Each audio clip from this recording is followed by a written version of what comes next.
Game begin. Good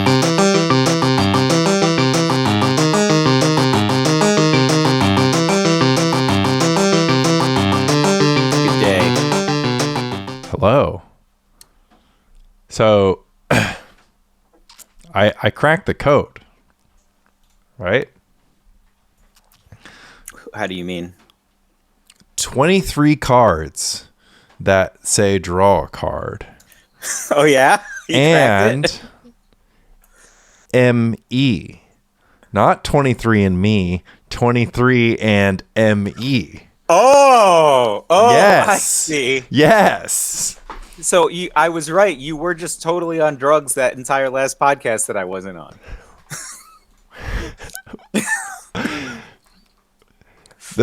We put the big cat in our Sabo's Web dismantling blow deck because Sabo's Web dismantling blow puts 2 cards in the graveyard.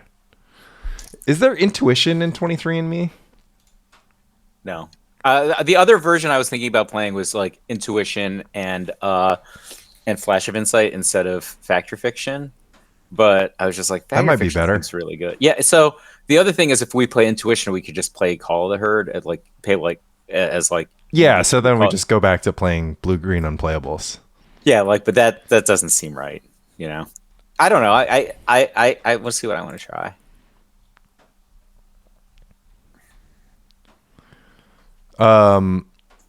You don't think Survival Meddling Mage is a good idea? I listened to your podcast. I think it's a horrible idea. I mean, I don't know. Like, you could put Meddling Mage in a Survival of the Fittest deck, but like your deck can't be Survival Meddling Mage. Your recent mantra is Meddling Mage isn't good. No, I'm back on Meddling Mage is good. Is that because you think that people are going to play neither Grim Lavamancer nor Call of the Herd? Yeah. So, Grim Lavamancer is excellent against Meddling Mage, but this is the worst time to be a Grim Lavamancer. So I am willing to take the L on that. And then the Call of the Herd Wall of Blossoms problem is, it's not ideal, but if you're a survival deck, you're able to skirt that downside a little bit. So you kind of have this thing where it's like, if you need Meddling Mages, you get all of them, and you get Sylvan Safekeeper. But if you don't need Meddling Mages, then you just get Deranged or Exalted Angel or Gilded Drake or like whatever other nonsense, right? So you're just playing like a mid-range survival deck that has... All survival decks are mid-range decks, with the exception of Elves and HFEB. But the thing about Elves and HFEB is like most of the time they end up being mid-range decks anyways. Like Elves ends up just being like survival as Goblin Ringleader, and then no, but it still does like this thing that has like a tonnage of advantage, right? Like, or HFEB kills you, or even black green with like the Great Whale combo or whatever just kills you in one turn, or like reduces you to dust. I think the Great Whale thing is like just roughly like, I think it's better than just getting 2 deranged Termits, but I don't think it's like that much better. It is. I don't know, man. It is excellent. Among other things, that deck has a bad tendency to go to time. So if you're in time, you'll win the game instead of not winning. Sure. But I that's not like, I'm not saying that that's like Great Whale doesn't solve a problem in black green. I'm just saying that like, well, it solves the mirror, right? It's a dramatic advantage in the mirror. So the problem with that's a real matchup. The problem with HFAB is that it has unplayable mana base, and it has an imbalance of mana sources and cards that do anything on their own, right? So basically the deck is like, I can put, as long as I put 5 mana and Survival of the Fittest into play or Hermit Druid into play and have like 3 mana or whatever, or 4 mana, they'll win the game, right? So it's good, like, it's just trying to, like, Harris got me on turn, on like turn 3 or turn 4. And it's just because he had the setup to be like, oh, I've got 5 mana and I have the Unearth. But like, I don't think that your deck should have black in it because black doesn't connect with, white green, which is like the best Like the best place to be in survival, right, is green, right?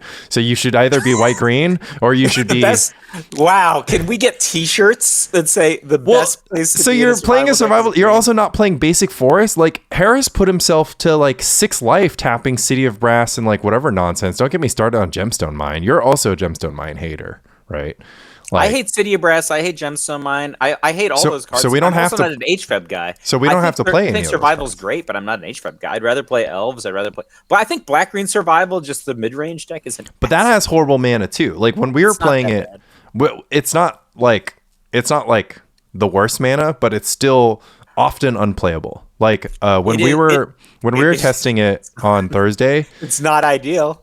when we were testing it on Thursday, like Levine was losing games to Terrageddon because like he like just didn't have one of the, like some source that he needs, I mean, and you can't when- survival up sources if you just don't have When green. I was playing, I punted one game, right, and I won literally every other game. Right, I understand. I mean, but that's just like a difference of matchup because like we were playing like game ones where I don't have anything to say about your lands, and you're like starting ahead, right? So you're supposed to start ahead in the Terragon matchup, but I was we were doing Levine's. We were just doing black green survival against Terrageddon, and we're like, okay, survival has this, right? Like, so like this is just supposed to be a horrible matchup for Terrageddon, and they were like 50-50 slash like SWB slightly favored. One because SWB has Sylvan Abundance, which is because he's got the Parfait Terrageddon and not the traditional Terrageddon, so that kind of like completely murders black green survival. But like he was just okay to like suppress the black green deck's mana and then kind of stop the like Levine couldn't do two things in a turn, because he had like enough green to like survival once and then like not cast anything else that was green, or he would like survive. He's like, the only thing I can survival up is Withered Wretch because I have 4 swamps and a forest in play. It's When like I can't survivaled cast up anything. Withered Wretch, it made your ME look pretty BAD.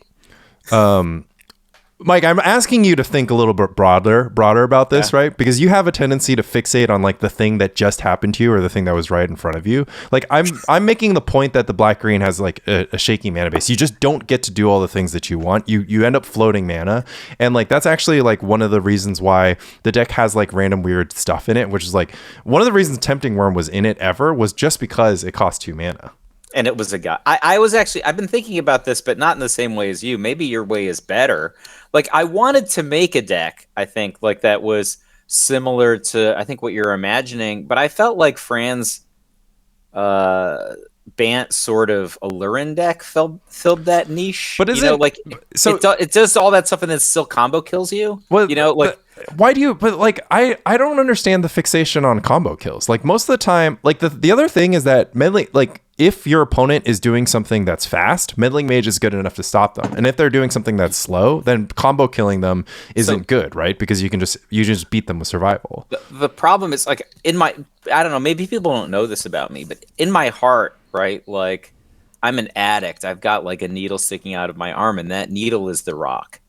And normally you smoke the rock, but I've got it in my arm, and I just have to fight every impulse to mid range.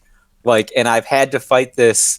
It's great. It's great that you bring this up because the Rock, of course, got second place in in the league prior to this league. So I'm just saying, right? Like, and let me tell you, it was a rock list. It was Lanny Rock Lanny Rock splitting Ragers into Elders, and then Noke Tusker, and then one Gaia's Blessing. Just let's go. Let me look at this thing. I mean, I was playing Elder, so 2 Rager, 2 Elder. Yeah. All right. So okay, hold on. So you're saying you're just let's just skip to the point, right? You're also saying never mid range, and So the problem. So yeah. So if, as a rule of thumb, right? Like I have this never mid. I have to fight the impulse to mid range for 2 reasons. One of them is I learned this from Pro Tour champions when I was so into mid ranging because like I was into duressing you and destroying your hand and having like 2 negators in my deck to win the game. But the problem was over and over again, I would have an overwhelming advantage. And unless I actually landed a Haunting Echoes, like my opponent would just get out of it because they were doing something that was more powerful than me just generating an advantage.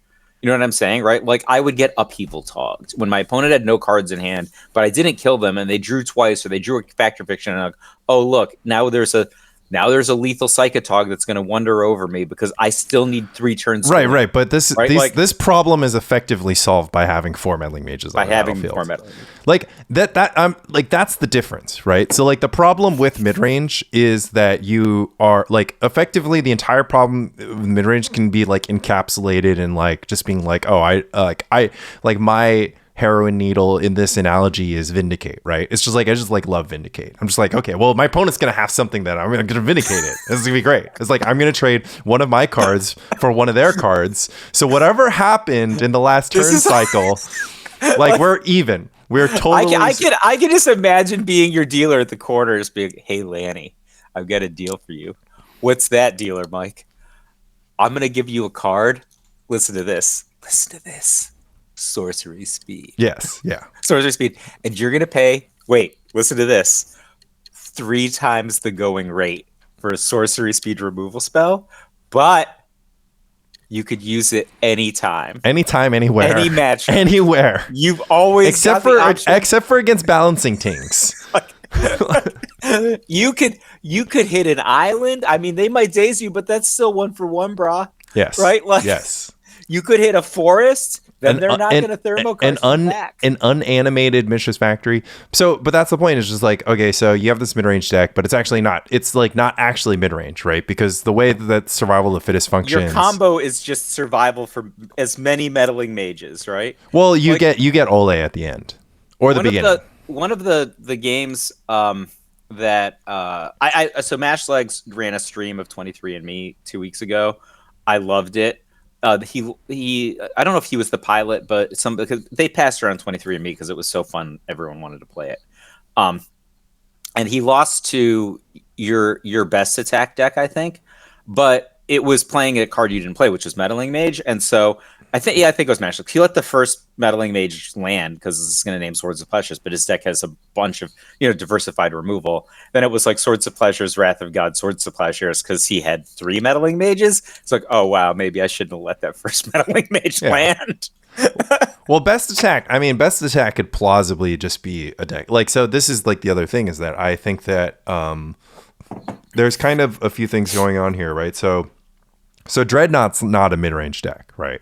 But the thing that makes it good is its ability to be whatever deck it needs to be. Dreadnought could be a mid-range deck. I mean, how many games would we decide that like I was going to win if I just discarded all of my Dreadnoughts and sat there doing nothing, right? Instead of trying to do something. Like I think we're guilty of this too, and Rich is guilty of this, and I think everyone's guilty of this of just saying that mid-range is synonymous with bad, but mid-range isn't synonymous with bad. 3-color decks that are comprised entirely of 1-for-1s, too many lands, and like some amount of card draw are bad, right? Like, hold on. That sounds like an indictment of 23andMe. It's an indictment of every 3-color deck that plays a lot of 1-for-1s and like random card draw that's like not very good. Because like basically, I mean, we've talked about it on this podcast, right? So first you're like, okay, I'm gonna play a mid-range deck. It's like, okay, first I need all these colors because there's just not enough spells. There's not enough like there's not enough synergy in 1 color to be a reactive deck. Just for sake of argument, I have many times wanted to just play like a mono white control deck or mono white splashing Gaia's Blessing, and you run out of cards. Well, it's not even you run out of cards. The problem is like if your opponent so I had Lan completely locked under like wastelanding all of his lands, Rishadon porting him on upkeep. Right. And then you just waited. You have no stack. So they can waited. Get he just waited until he cast all of his Moxes in 1 turn and replenished me out of the game. Right. Like that's the problem with every single mid-range deck. If you haven't actually won, like I had the man at 0 permanence locked under double Rishadon port and he still combo killed me. Right. Like that's like you need to have a robust route to victory. And I feel like not every, but like a large number of the good decks in Premodern just have a combo gear, right? Yeah, and some of them are just like Armageddon. Like so it's casting Armageddon. Like the only combo gear in traditional black green is like Sadistic Hypnotist. And then gotten And that was an lucky. add-on, right? Like BK added that. That wasn't Yeah, until yeah. a bunch of numbers It deck. showed up. It showed up like 4 months, 5 months into the process. So Like I, it's the first thing BK added to the deck. So one of the first decks I wanted to make in pre-modern was Drago, right? Because I'm just like, oh, Yeah, Drago just was a great, Forbidian get you. yeah, Yeah. it's like a great deck in like the Age of Sly. It matches up really well with Oath decks, which people played Oath, people were playing Sly. I'm like, oh, Drago, historically is great against these kind of decks. People were experimenting with Tinker. Drago's where you wanted to be if they were in any kind of a big mana deck. Like counterspells are great against decks like um Replenish and Overabundance of fast counterspells. I mean, kind of good against Dreadnought, right? Like Dreadnought wasn't then what it is, has become, even though it existed. But then the thing that really struck me is the difference between the deck that Andy Levine played at LobsterCon last year and then just like my early, I mean, even at the Spice tournament, I was thinking about playing a Drago deck at the Spice tournament, right? I was testing that a lot with these not Donato Yancola signed dismisses because I missed the meetup.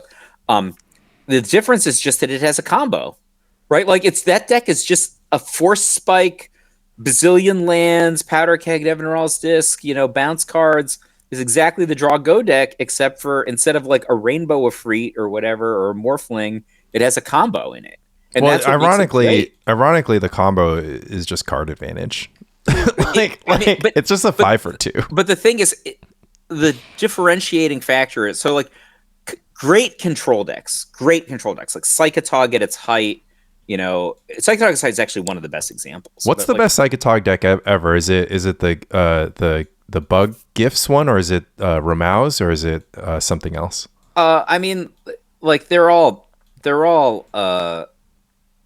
products of their own format, right? Like Zevitog was, which was the standstill version, was great before everyone was playing Psychotog, right? Like once everyone's playing Psychotog, then the unique card drawing spells are better than standstill because it's harder to get a standstill advantage. When people were playing like, I don't know, they're trying to attack you with a Wild Mongrel, standstill is great. Like it paralyzes the Wild Mongrel. So like for its time, Zevitog was great. I think Ramau is great in part because Ramau is great, like not his deck maybe right. So I mean Ruel's deck was actually improved on in the PTQ season, so that was one of the reasons I wanted to play Peak in Dreadnought, was because like that deck just got better when in the PTQ season they removed Mental Note and added Peak. It's just better, right? And they added a Maloku that was pretty good. Richard Feldman, who was a columnist at Star City Games. Do you even need Psychotog at that point if you have Maloku? Well, the reason that you would have Maloku is because sometimes like someone would like cranial extract your Psychotogs. Okay. Right? Like that was the reason why you needed Maloku. Maloku's fine, but it's still 5 casting costs. People were playing the Samarus and Lightning Helixes. They might kill you, yeah, right? Fair. If your plan is to tap out for a 5. But I think Ruel's deck is very short on the list for excellent. The Kenji deck wasn't even the best deck in that top 8. Ruel obviously defeated him and was probably the greatest called match in the history of the Magic the Gathering Pro Tour. You can find it on YouTube. It is a very well called match. It's very difficult to peg how likely it is that if I wore a shirt that just said "I'm a master" to LobsterCon, how many people would get it. Like if I just win my winning in, and then I just take off my jacket and reveal a shirt that just says "I'm a master." Like what if it has what percentage? What if it's the Force Spike art on it? Oh, okay, that's good. Yeah, so just Force Spike art, like 7th edition Force Spike art, and then underneath it says "I'm a master." Master. We should get that. But you have made. To spell master Mastah. Yeah, maybe. Master. Yeah.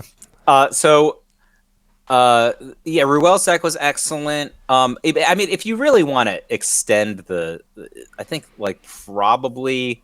Not Mad Dog 2020, which was Billy Moreno's extended deck, which had a little bit of dredge stuff. But the original John Friggin Rizzo Frigorid deck was a Psychotog deck, and that deck was unbeatable, right? So the evolved version had Icarid, Stinkweed Imp, and then the PTQ version, the Grand Prix versions later had Fire Main Angel, which was such an inventive solution, right? Like you just dredge these uncastable Fire Main Angels into your graveyard, and then like you just don't die to beat down. If we had Fire Main Angel in Premodern, just like it just never cast it, right? Yeah. Like and like they have what a card for Rifter. Oh my god! Because I thought I was so smart when I played that deck. I was like the first person who actually ever placed with Friggorid. Like John friggin' Rizzo made it, but I was in early, and I got mana screwed for playing for a slot, but I had so many lands in my sideboard. I had 4 Riftstone Portal in my sideboard, and like my plan was to dredge the Riftstone Portal so I could cast Kataki's War Wage, which was kind of sweet, right? Cast Kataki's War Wage, and that's how I beat Affinity. Like I just had a 2-1. They couldn't keep their perms in play. Amazing. But anyway, I think that's probably the best psychedelic. I have one more thing to derail you with, right? So, in the modern era, we have some people who've gone on some crazy runs. We've got Javier, we've got Nielsen, and of course Nathan Stoyer. And then everybody knows about John and Kai. Who are we missing in the time between those two? Because we're talking a 20-year span. Javier, Stoyer, and Nielsen, I think, are comparable to the old masters, especially Javier, right? Mm-hmm. I mean, that's stupid for me to say, especially Javier, because Nathan and Nielsen are freaking excellent, right? Of course. So you have like the best players ever. I mean, Steve O.M. at the beginning, right? You have like Steve O.M.S., John, Randy Buehler, Bob Maher, and Kai are just like a mile better than everybody else for years. Then Yellowhat is probably the next best player after that, and he doesn't come on the scene for about 5 years. And then there's nobody. I mean, arguably Paulo Vitor Drama de Rosa is there. What about LSV? That's very arguable. LSV's an in-between timer, right? They came about the same time. LSV is top 5 of all time. Brad Nelson. Brad Nelson is not in this conversation. Brad Nelson's probably the best standard player of all time. Okay. These guys were all good at all the formats. Is it just because in the middle time they were just playing SCG Tour or something? No, the main problem was there was a complete collapse of American Magic. So, like, there was a stretch where, like, no Americans played. Like Chapin jokes, like, when Chapin was on the inside, he's just like, the fact that Mike was one of the top 10 American players we should tell you how bad Pro Magic was, right? So, I mean, like, Mark Herberholz is probably the best American player in that era. And, I mean, I love Mark Herberholz. He's not on the order of Kai and John, right? In terms of he's not in the Hall of Fame, So, Lan, what's up? Lan appeared. A wild Lan appears. Yeah, Good morning, Vietnam. We have Lan D Ho on the line because I just feel like we haven't chatted with Lan in a while, and I wanted to use this as an excuse to catch up with him in a public forum. Yeah. Well, so anyway, to finish my thought, Brian Kibler obviously he's in the tops up there. Yeah. My question to catch Lan up. My question to Mike was who is like the late 2000s 2010s equivalent to John and Kai or Javier and Stoyer. Yeah, I was actually deep in this scene because we were working on our never completed Magic documentary, I Came to Game. So we actually filmed a lot from 2008 to 2010, and that's how I got back into the Magic community. And the easy answer is LSV, right? No, I said LSV's top 5. Yeah. Well, number 1, right? Because he won Berlin, and then he got second in Kyoto, and just like began his like unprecedented run around that time. And then he had the undefeated streak at the Pro Tour he didn't win. I think it was San Diego. But even before his Pro Tour success, he and his partner Paul Cheon, both got like first and third, I think, in consecutive nationals tournaments. LSV, did LSV win one? LSV won one, and then Paul got third, and then Paul won one, and LSV got third. Yeah, so they were early excellent Moto players. Like, so of people who were Moto players who translated into the Pro Tour, they were very prominent around 2006, I want to say. Yeah, I remember a conversation with Josh Ravitz where he was playing. I don't know if it was Q, but he would money draft on Moto, which I didn't even know was a thing. Like, there's a underground cash game on Moto. And he said that did they have to run a draft sim and then play the cards, or could they set up a custom table? Because I do remember you could maybe set up a draft.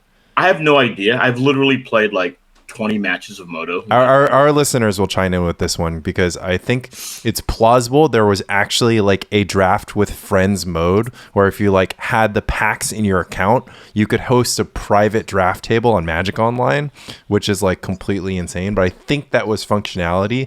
Nowadays, if you want a money draft, you just use a simulator and a rental service to get the cards that you drafted. Or you get 7 friends and 24 packs. Right, that's the other way to do it. Or like, you could get 2 friends and 3 enemies. That's how we did it back in the day. Right. But Josh Ravitz said that that LSV and Qian like took him to the cleaners, like they were ringers. And this was like when Josh was quite good, at his peak. So what were people's attitude towards skill differential in that era as well? Like, did it feel like people possessed like considerable edge? Because I was on the coverage teams and stuff. I can tell you, these are the main things I would say. The best players by reputation and performance, like in this maybe like 2004-ish era, prior to the actual rise of LSV and Qian by about 2 years, were Masashi Oiso, Olivier Ruel, Gadiel Slifer, and then Kenji Samura. Kenji Samura is an all-time great who has never won a Pro Tour. But of the rest of the people I named, did Kenji win a team limited? No, he didn't. He's never won a Pro Tour. He has like 6 top 8s though. He is absolutely fantastic, and he's never won a Pro Tour. But as far as I can recall, but of the rest of those players I named, like Masashi never won on camera. He was a Swiss killer. And the other players with the biggest reputations, specifically Olivier Ruel and Gadiel Slifer, have pretty dubious reputations in terms of how they won. Gadiel? Yeah. I don't remember Gadiel having any sort of... I mean, R.I.P. Gadiel. I don't want to speak ill of... you're going to have to trust me on this then. Okay, so... what I'm wondering is the gap between somebody who is considered, amongst the best and like the challengers to that throne. Like, on one hand, you've got, your analysis, right, was just like Beardsley, won a Pro Tour because the modern format is too much variance, or the counter argument would just be like Beardsley could conceivably just compete with the best, right? Just a guy who's like capable of winning an RCQ, doing well at the RC, and then eventually winning a PT. So, was there a feeling that... Are you saying to me or Lan that or whoever's analysis was that Beardsley was just lucky, or is... You said that Beardsley is a counter example to like my example, which was just that like I was basically saying like Nielsen's is crazy, right? There's no explanation, there's no reason, there's no way for you to like make a reasonable argument that contemporary Magic has more variance. If you just look at Simon Nielsen, and I'm not saying there's literally no way. I'm just saying like that's where I'm at, where it's just kind of like with Nielsen and Hobby, and then before that Stoyer. It would be really hard to make an argument that... I think it's hard to hold that up when Stoyer is like one of the best players and can't stay on the Pro Tour. Well, I think maybe he's being outworked because like I don't know, because I think that I don't know his personal life. I don't know how much prep he's doing, right? But like my hypothesis about that would just be like he's just literally getting outworked. Like the time that he was like completely dominant was the time that he spent all of his like mental energy and waking. Isn't the modern game specifically designed to be lower have more skill. variance. Yes, it is. It is literally designed to have lower skill. Yeah, so that's why, like, I mean, they specifically wanted to. They don't want it to be 50-50, which is actually it kind of is in some formats because the win correlation is so close to play draw in some formats. In Pioneer and Modern at the amateur level, it's very close to play draw. So. But that that just can't be true if the same faces are on the podium, right? Landy, there's 500 matches at any given RCQ that you never see, and they contribute to the summation of all the matches. Right? There's definitely still a skill component to Magic, right? No. But there's no denying that Magic is much higher variance now than it was before. This is 75%. Let me just tell you what numbers, and then we can move on. I don't remember the exact numbers they were targeting, but they found 75% to be too high of like better player winning, and that correlated at the age of Caw-Blade with a decline in tournament attendance. And in the age of Caw-Blade, they were like 75% is too high, and it was at about 90% at that point. So they wanted to probably get it somewhere between 60 and 70%, which is not 50%, but they deliberately lowered the likelihood of the better player winning. We've talked about this subject. So my question to you would be, if you transported, peak, like if you just if you transported the contemporary Magic sets and cards back to whatever era, maybe it's the 2010s like we're talking about before, or if it's the 2000s and 90s that even farther, do you think that John Kai, LSV, etc. would be winning less than they would with those card pools than they would now? Because I think that if you believe if you're, because there's so many identifiable people with just like monstrous success rates in contemporary Magic, like and the fact that there's not so many, there's 2 or 3,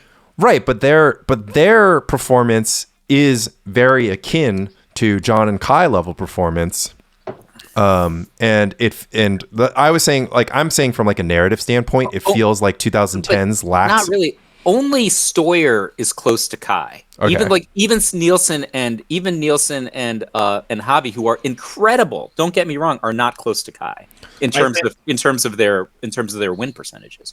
But you understand the point I'm trying to make, right? Which is just that if this game is supposedly higher variance, like, would we not see much fewer of these, standout players who are both very talented and seemingly outwork their competition with preparation? I think that just by definition, the good players probably would have won. The players that you named with modern cards, if the modern cards were transported back to like the late 90s or whatever, probably would have won less.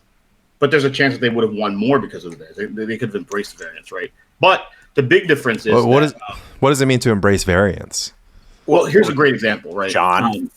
You'll see a game, right, where John will be playing, John Finkel, who I think is the greatest Magic player of all time. And then he'll just make a move that seems kind of quizzical and then just lose on the spot, right? And you're like, well, that's weird. And then he'll explain to you, and he's like, well, the game was in a bad spot, but if I took this move and then I hit like these outs, right, I had about a 30% chance to win.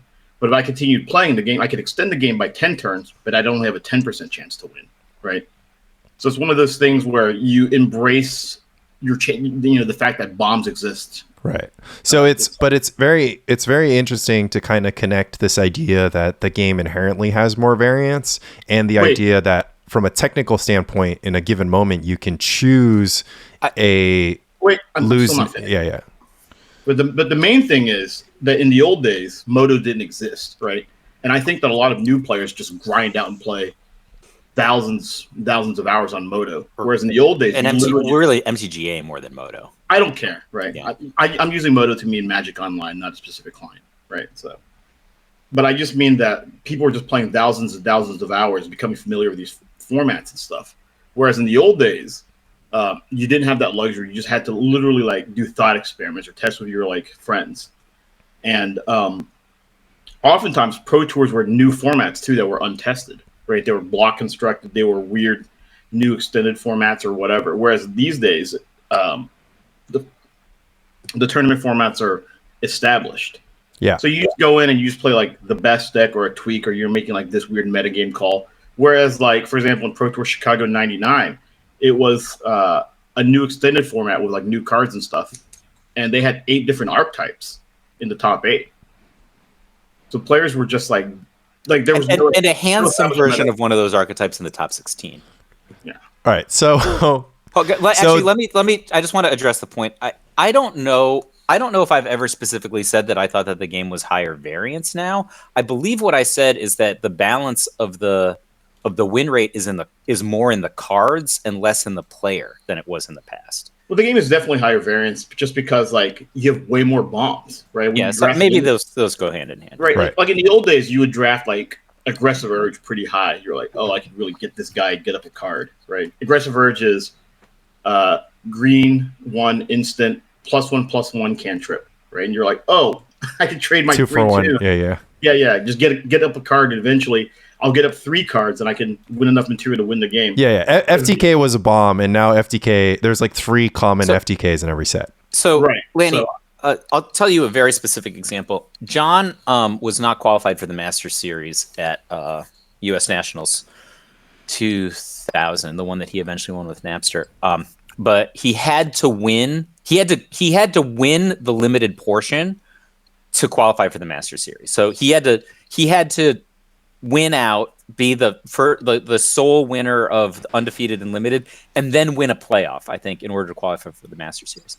I remember watching his match, like his deciding match, where his opponent's deck was full of bombs. I think his opponent had Magetta the Lion, which is just like a Wrath of God on feet, right? We know Premodern legal card.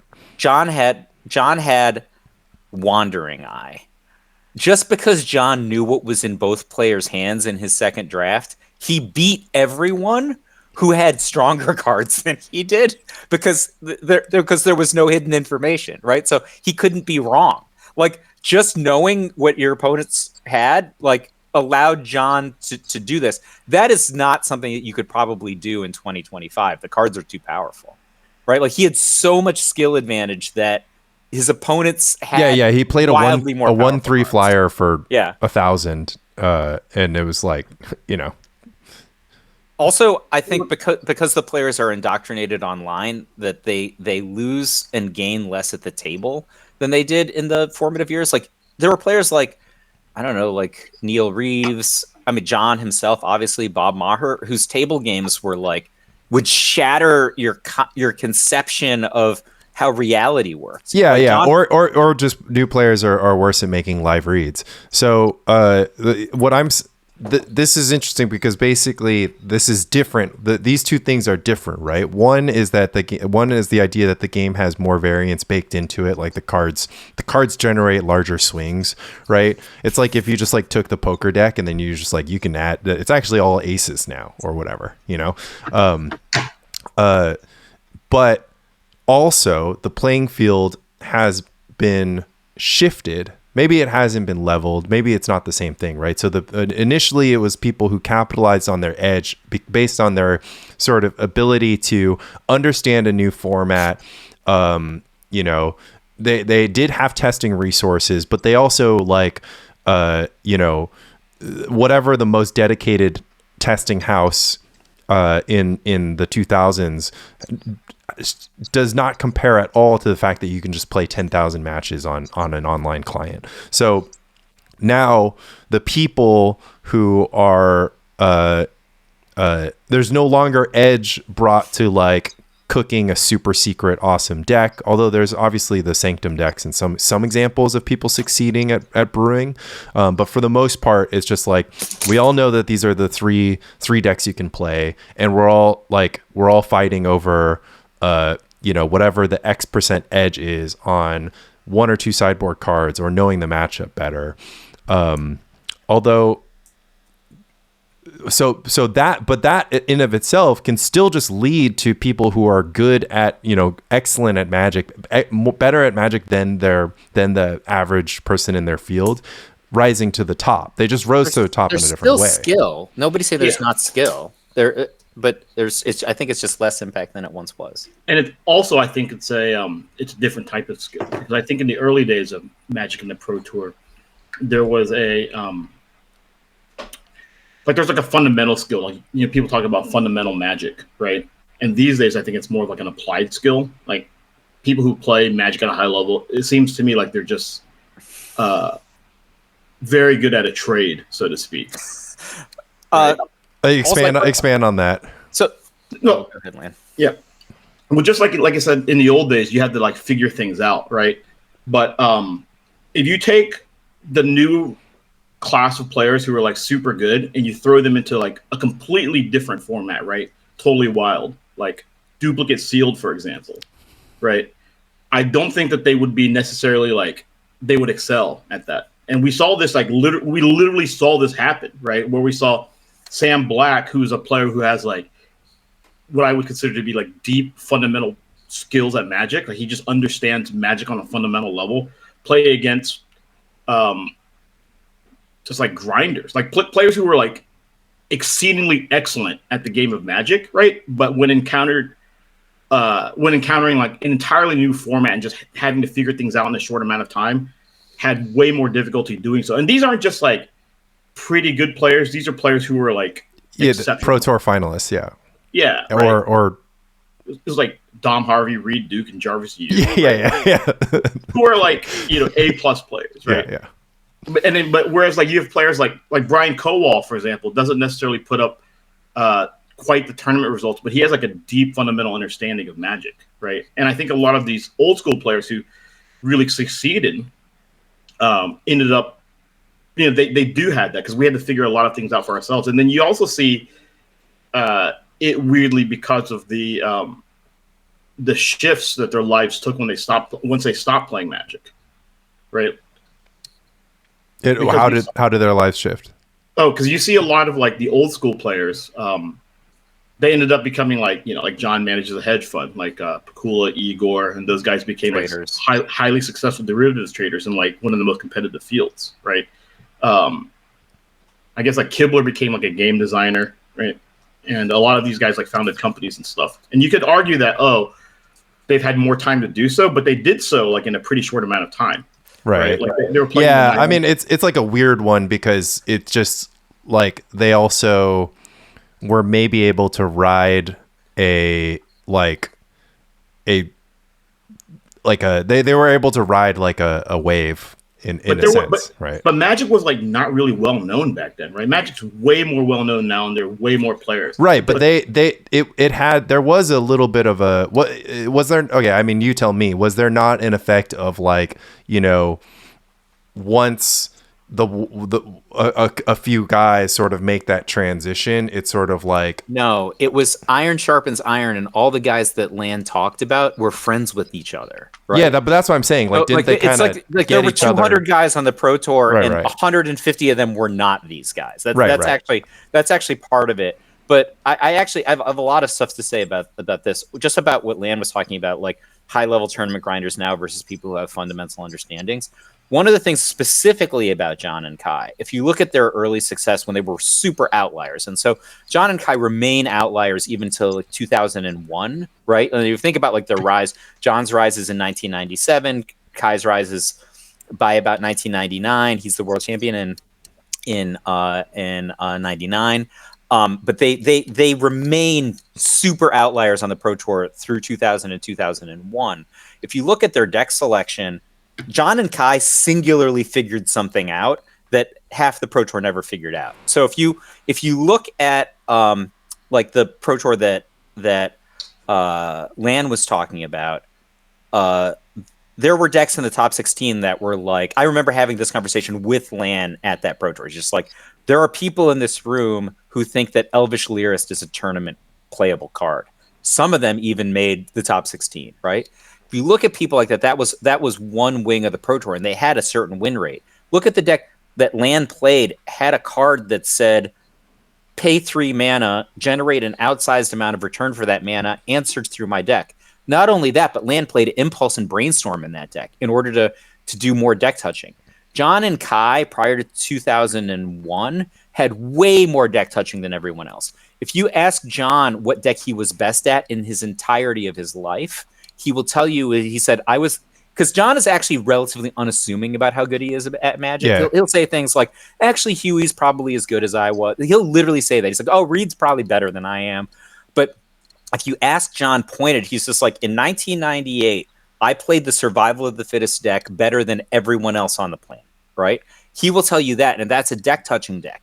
When he won the U.S. National Championship in 2000, he won the deck with a Vampiric Tutor-based deck. John and Kai, and then Kai's tournament win in his Rebels tournament win was a deck touching deck, and his Tricks win was a super deck touching deck. He added Brainstorm, which was not previously played in that deck, and Merchant Scroll, right? John and Kai literally had a philosophy, which was the opportunity to touch my deck allows me to leverage the skill that I have greater than other people, which is every time I make a decision, I increase my likelihood of winning the game, right? What about Kai's 99 Worlds deck where he just dunked his way out? YOLO? Yeah. YOLO Wildfire. That deck wasn't good. He had 3 good matchups at the top 8. Didn't he play Pup Rain 3 times in a row? No, just twice. Like, literally could not lose. Because his win rate in Standard was horrible. All right, I think it was like a 50% win rate in Standard, and he got sick matchup in the top 8. I love Kai. That deck wasn't good. This is an excellent parlay into the question of design, because one of the subtle ways in which you can influence design to move away from high agency deck touching based strategies and more towards variance based victories is not only printing Fable the Mirror Breaker and One Ring or whatever, but also the fact that there's just, well, actually those are deck touching cards, but also the fact actually let me finish the loop, which is just that now there are a dozen 2-1s for 1 with abilities. So the thing that I didn't finish my thought. Contemporary Magic compresses mana much more than in previous years, right? Like when we talk about Premodern, a 2-1 for 1 with a drawback is a deadly card in Premodern. In Contemporary Magic, and if you make it white, it happens to be unplayable. Right? Yeah. In Contemporary Magic, every playable 1-mana card is a 2-1 with 3 other abilities, and half of them don't get played. So what they do is they compress so many things into the early game mana consumption, which does 2 things. One of them is there's so much value in the cards that people are playing on the first 2 turns that wasn't there in the generations when Kai and John were more dominant. And the second thing is there's less time for deck touching. So every time you cast a Merchant Scroll, you conceded your second turn. Right. And so you can't do that anymore. You're getting run over because the cards that people are playing. A Fable the Mirror Breaker compresses an enormous amount of value into 3 mana. I'm interested in this because you're basically like you're saying 2 things which I think are very interesting. One is just that you had these high agency decks in the 90s and maybe early 2000s to do right and the game was slower.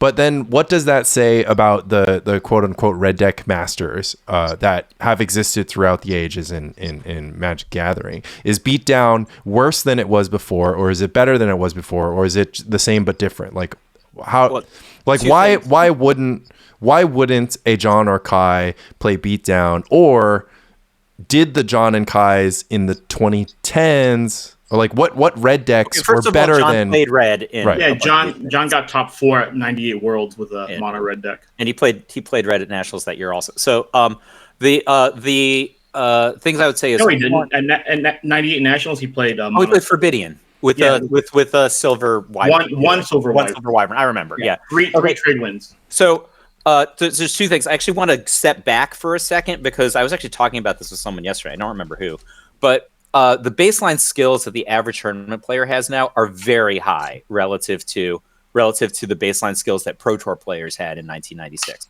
If you just watch the Worlds coverage from Worlds 1996 that Tom Cham-Feng won, you'll see people like Mark Justice and Mark Chalice and Scott Johns, who have multiple Pro Tour top 8s. Scott Johns is a 2-time Pro Tour champion. They're horrible at operating Necropotence. Like, Mark Justice literally kills himself by accident. He's so bad at operating Necropotence. And they do things like block with Mishra's Factory, which you should just never do. They have they have Necropotence in play, so they have like an unlimited amount of card advantage. Their limiting factor is how much mana they have, and they're just not operating correctly. By 2000, or actually not 2000, by 1999, when Necropotence is a mainline deck that's played and extended, like when Brian Davis wins, everybody knows how to operate Necropotence. Everybody at the top tables knows to over-necro and how much to over-necro by. They choose their lands in such a way that they maximize the amount of cards they can draw from necro. And like so, like the baseline skill of any Pro Tour player is much higher than the Pro Tour greats of that era. The second thing is Red is largely an opportunistic deck in this era. Like when Dave won in 1997, in particular, when he 6-0'd with the Lava Hounds deck, he played this deck because Swords to Plowshares and Necropotence got unbanned. Because Swords to Plowshares was unbanned, Lava Hounds had no drawback. So like Lava Hounds is not really played in any other era. He's just like, I can play this card because I get the 4 life back because Swords to Plowshares is played. He says, this deck is probably not actually good, but it's great if people play Necropotence and they didn't anticipate against this deck with so much haste and Fire Blasts. Well, he also played it because he was 2-4 and was just like angry. Well, he was like YOLO, yeah. Yeah, he was like, fuck it, right? So he also was like in the 2-4 bracket playing against just like God knows what decks, right? The Prodigal Sorcerer decks. All right, so let's he beat Justin Gary in the Swiss. Let's move forward. Let's move forward a little bit. It did because the middle age Nassif LSV type people are also famously, to my knowledge, more deck touching types. Yeah, so they're different. Like Nassif is a greater deck designer than John and Kai, right? Yeah. So Yusha Fajita is a great deck designer. Like, and I think LSV is a great player, but he's great for so many reasons. His summation is great. But I don't think, in terms of a technical player, I don't think he's as good as John and Kai. Well, that's fine. But my question is just to what extent did the sort of high agency card selective style from the 90s and early 2000s carry into the 2000s and 2010s? Let me give an anecdote real quick, just about like the fundamental and an example of like the fundamental skills of Magic that I was talking about. In 2008 Worlds, I randomly decided to hold like an exhibition with the 1996 Pro Tour 1 decks, and we just chose like some old school players and some new school players. We just had them do like a single limb tournament, right? And one of the players chosen was Kenji Samura, who actually like didn't know a lot of these cards, and he gets paired against Mike Long in the first round. Mike knew those cards, I bet. Yeah, and they both got assigned the Preston Poulter deck and the Bertrand Lestrie deck, right? Which is so a like, quasi mirror. Yeah, so it's just like Armageddon, and this is like a pretty complicated mirror because you have way more removal spells, right, than you have like threats, right? And then Kenji not only didn't know the cards, he was just like quick pause for these sirens. I'll just mute. New York. Are you the one bringing the sirens? Oh, okay. Yeah. New York City. Love New York. New York or nowhere. So, and then Kenji not only like didn't know the cards, he was going over the checklist of the cards, and he was having a translator, like his friend, tell him what the cards did, right? But then Kenji, after like looking at the cards, seeing the checklist and seeing what they did, understood how the mirror was supposed to be played, and he won the first game through deck exhaustion because he understood that that's the way it went. And then, not to blame Mike Long for anything, but Kenji got mana troubles the next 2 games, and ended up like losing. But to me, it was just like a shocking display of just like understanding something like immediately, just from like, oh, this is what my opponent has, this is what I have, so this is how the game should be played, right? Which was just like it was really shocking to me. Right. Just to Lan's point, there were just very different edges you could play in 1997 than you could play in contemporary Magic. I'll give you an example. At Pro Tour 2, which was Fifth Visions, is that Fifth Visions land, the one with the 4 giant oysters wins that Hammer wins with? No, it was Fourth Fallen. Fourth Fallen, okay. The lands that everyone plays are issued by WotC. So they issue the lands and you draft the cards. But they issued lands from a different set. So George Baxter memorized the backs of the lands that they that they issued, and he dealt his opponents 2 lands every single game and put the other 16 lands on the bottom of their deck, right? Like on a table shuffle. That was a thing you could do back then. Like it was well known that George Baxter did this, right? Like the Northern European players often did stuff like play clear sleeves or no sleeves, and then they played every individual card type in their deck from a different set if it was printed in multiple sets, so they could read their card backs. Like I actually encountered this myself at a pro tour. I'm not like super proud to admit it, but not ashamed enough not to admit it. Where I was playing in round 7 of day 1 of Pro Tour 98 in LA, the one where Dave Price won, and my opponent, he kind of deserved to get punished for this anyway for bad deck design, was playing a blue-white control deck with curse scroll, but with curse scrolls, which was the best card of the format. Oh, so okay. Yeah, I see where this is going. Lan, were you playing the Ancient Tomb Wrathy Dragon lightning element? I had Wrathy Dragon, one Wrathy Dragon main and one in the sideboard. And lightning elemental, right? Yes. But so I was playing against this guy, and he had a curse scroll, and I was attacking him, I think, with like a barb sliver or something, and the guy would have had 2 cards in hand, and he would activate curse scroll, and he would shuffle his cards. Yeah. And he got what he deserved. And he named Winds of Wrath.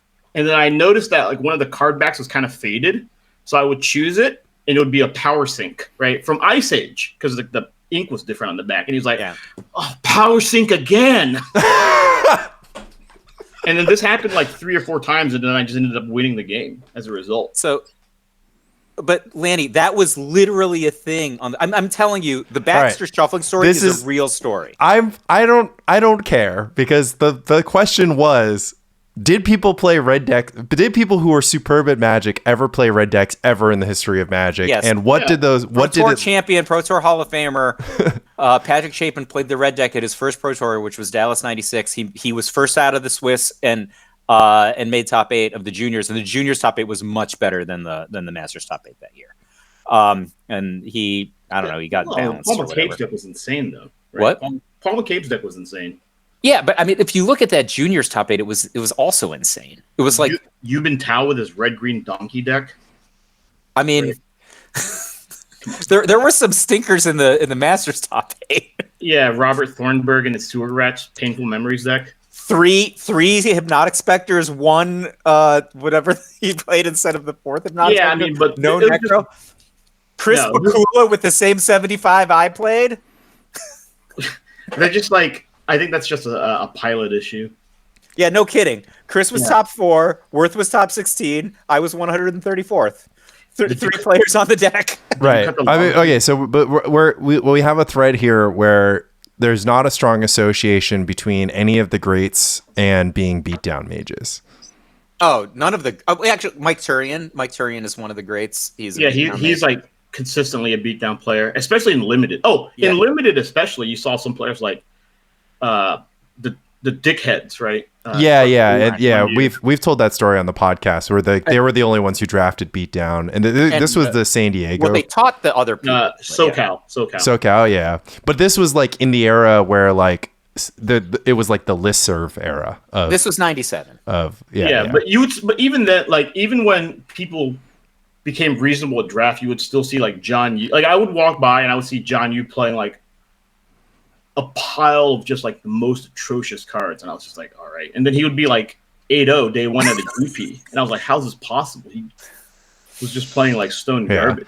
I mean, it's hard to bring limited into this. The final close on the loop, right, is returning to. Simasu Fujita is also a great beatdown. Right. Oh, and Dave Bachman, right? Famous deck toucher Dave Bachman. He would deck touch because he would like land tax, and he would get like plow, balance, disenchant, or like his opponent being John Finkel. Would Wrath of God, and then he would just put 3 creatures into his hand. Yeah. This is this is quickly becoming a discussion of the history of skill expression in Magic to the history of a different kind of expression in Magic. Yeah, but the reason that there was they were also good at Magic was the weird. Maybe not weird, but Magic. Bachman was extremely good at Magic, but he also cheated. Right? Yeah, that's just the way it is. Like, I think it was immortalized in Mano's Broken Drafts. Like there are cards that that reference like the Bachman or whatever, where it's like it's like a white ancestral, but you get to look for 3 white cards, put them in your hand. Yeah. All right. So bringing it back to pre-modern, there is a tension right now between deck touching decks and not deck. Right now, there's a huge imbalance, right? Deck touching decks are at the top of the pre-modern format. Black Green Survival, Terrageddon, Stifle Not, and Replenish all have Tide Control, varying degrees of deck touching involved. Is there any one? This is just a metagame and it's a format. It's a moment in time, right? So you can't it's totally acceptable. Just be like, there's no point in being like using your mulligan as the only time you touch your deck in this format. So I guess that's the first point I'll ask is like, what do our guests think about playing a less agentic Magic the Gathering deck in pre-modern 2025 national championships, continental championships? I think that Sonny, if he's listening, should hold a tournament, maybe in November, like No Nut November tournament, where deck touching is explicitly not allowed. Oh man, that would be amazing. You can only play a non-deck touching deck, including mulligans. You can't mulligan either. Wait. Are there fetch lands in this? No, because you're touching your deck. No deck touching at all. Love it. You're just ripping off like whatever off the top. Right? And that's just the way the game goes. I love it. Sonny, so I think Sonny should put this together. Sonny, I'll hand you this shiny foil opalescence if you do that. Oh, he's in for the foil opalescence. All right. So secondly, it's just that right, if you could play like fewer cards in your deck, you would, right? Right. Yeah, and that's why people play Urza's Bauble. Right, but the trade-off continue. Yeah. And that's what deck touching ultimately is, right? It's like deck compression, deck selection. Right? You see more of the cards you want to see, and you have a greater chance of seeing them because there are fewer cards in your deck even. But actually, Lan, this is a very good point. I just wanted to say that there's a parallel point, which is that there's 2 symmetries in Magic. One of them is you can play 1 land per turn, and the other one is you draw 1 card per turn. Like those are the 2 base things that Magic that Magic runs on. These 2 symmetries. When you're talking about deck touching, drawing extra cards, etc., you're exploiting the draw 1 extra card per turn. But when we talk about contemporary Magic, because they're stuffing so much more stuff into a 2-1 for 1, that's like getting a Black Lotus attached to all of your cards, right? That's why there's so much volatility with these cards. Like Priest of Gix, which you can play in pre-modern. Yeah. It's like that, but they put the abilities on it in addition to the Black Lotus. It's very strange. Getting the Black, and it's also for 1, not for 3. Like, it's very strange because another way that this has been basically described is just like, you're in a much more card-rich environment in contemporary Magic because every card just draws a card, and so you're in much more situations where you have like lots of cards in hand versus not lots of cards in hand. And then the counterpoint is like randomly, like if you look at like Legacy, or even if you're playing like a blue-red deck in Modern, and I'm not caught up on a lot of these formats, but I have seen Legacy, Vintage, and Modern gameplay where players just grind to top decks still. I won the pre-release last night at Bifrost, probably only because Lan went to the movies instead of coming. But I didn't. IMAX. I didn't know anything about the set, but I had this card in my set. This card is called. It's just a Broodmate Dragon, and which is broken and limited. But it's not just a Broodmate Dragon. This card deals 25 damage, at least 25 damage for 5 mana, and its fail state is draw 3 cards. Oh, 25 because the first one. Because of the first attack. Like I read this card, I'm like, how is this real? Like if your opponent, one of my opponents removed it, and I still had 2 5/5s. Right, yeah, he just didn't take 40 damage the next turn. That's just the going rate for Magic these days. All right, that's what I'm saying. Like, there's no card like that in pre-modern. All right, so pre-modern then is basically like this card pool where these superior agency decks are going to, are just going to be the best ones, and it's just a question of which one is better than the next, and then you kind of just randomly have to have 5 or 10% of the metagame be like burn and goblins, so that To keep people honest. Yeah, well, so that you can't just be in an arms race to the end game, right? It's just like one of the big things is like cutting days from Stifle Knot. You just can't cut days from Stifle Knot because some percentage of your opponents are going to cast something that like is pretty good on turns 1 through 3. Not the best card. It's not if you play with gentlemen, right? Touchers. Yeah. Not if you're playing in the agency mirror match, right? Yeah, if you're just playing like gentleman's Magic, no one's gonna do anything turns 1 through 3. Yeah. So that's kind of like the point because, what this all comes down to is the last podcast was basically a 2.5 hour episode where I can't decide what deck I'm going to play at LobsterCon, if it's Grotog or Dreadnought, or like a weird dark horse pick like Oath Ponza or Goblins, right? But I haven't discussed that much Oath Ponza or Goblins. I had a decent tournament run with Oath Ponza, but we did test it. We did find, before you showed up, Mike, I played a lot of Oath Ponza. And we are like, oh, this deck doesn't really beat survival, black-green survival or Terrageddon. Like, it probably beats it like 40% of the time because like that percentage of the time you have Oath of Druids and then you just like win because you have Oath of Druids. But the rest of the time you don't. But yeah, so now I'm like here and I'm like, okay, well, do I play Grotog or Dreadnought? And that actually doesn't have... that's actually not completely in line with the thing we were saying about agency because both those decks are high agency. So it's like more like to what extent, if I believe myself to be the higher skilled person at the table, am I going to win more matches or more likely to win the tournament with some Grotog deck or some Dreadnought deck? I mean, Dreadnought are you asking or a better deck than presenting a Grotog? position? I'm asking what you think. I think I actually worked on a new version of Grotog during my convalescence. That was more value based. Like that's the thing about like Grotog. I think is that I think it's just not a lot of value in the deck, and that I also think that Quirion Dryads suck. It's just I just kind of hate them.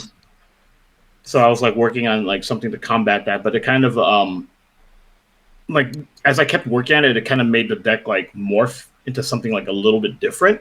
Because like one of the things that's interesting about Grotog is that it's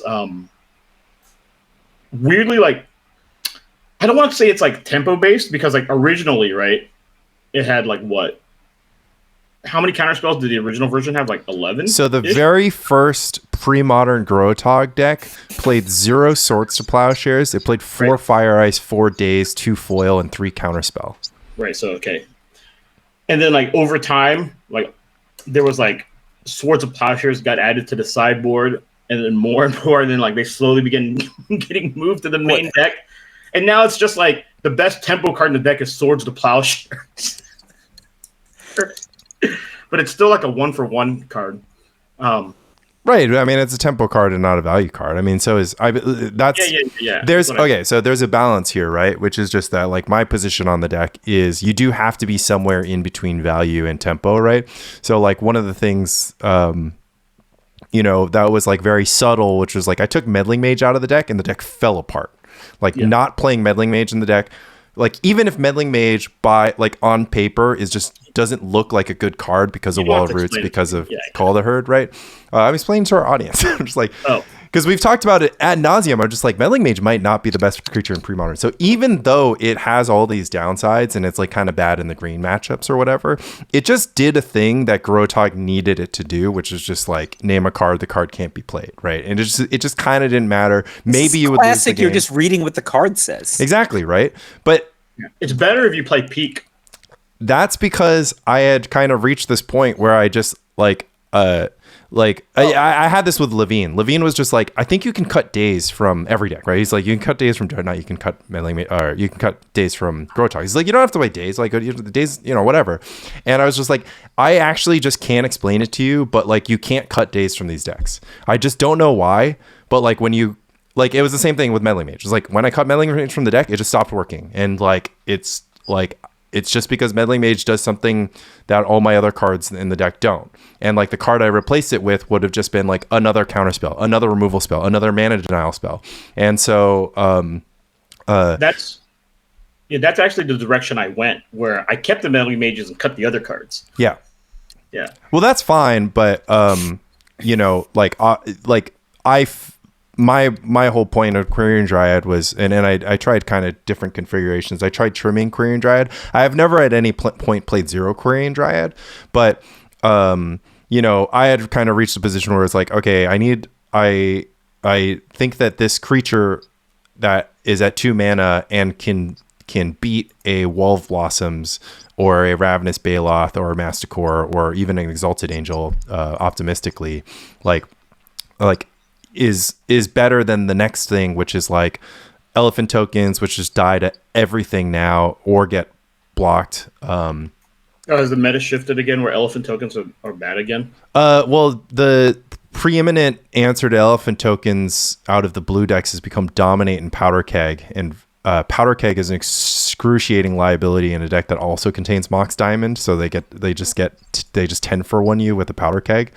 Powder kegs are like $35 now. My friend texted me. Yeah, they're quite expensive, but they are available in Gold Border. But and then also, you know, Dominate just trades for all 7 mana that you spent on the Call of the Herd, so it's quite bad. So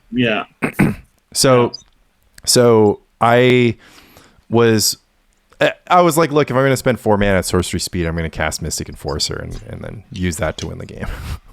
But the problem with Mystic Enforcer at 4 mana is just like, if somebody counterspells your Call of the Herd or your Call of the Herd flashback, you're like, oh, whatever.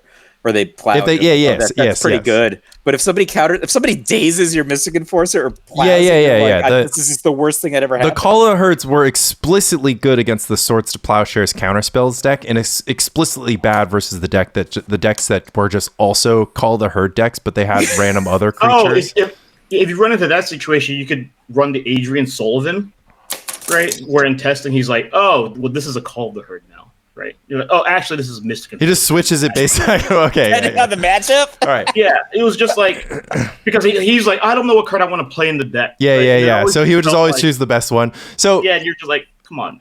Well, it's just like what I would do is I would simply be like, okay, these are Call of the Herds, but I'm going to change this card to Spider Silk Armor, and then we'll get there. But playing a mirror.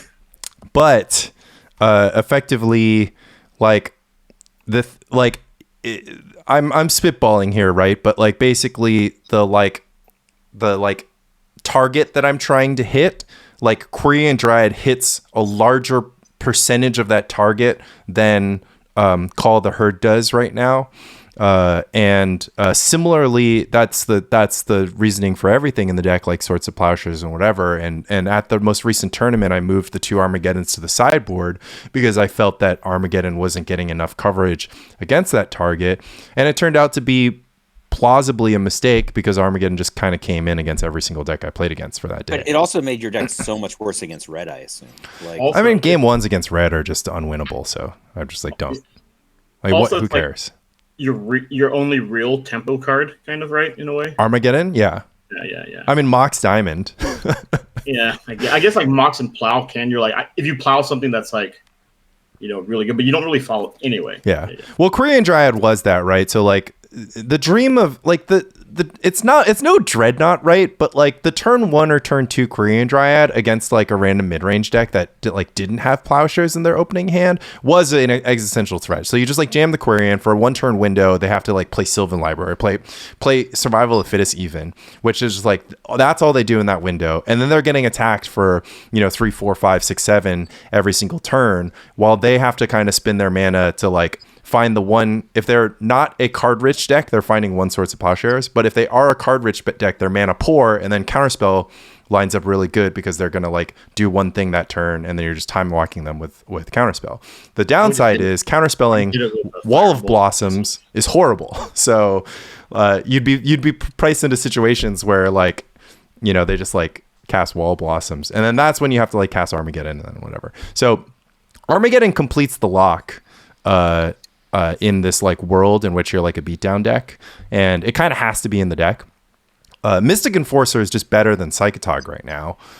It doesn't get red blasted, and it's really good against mono black clerics.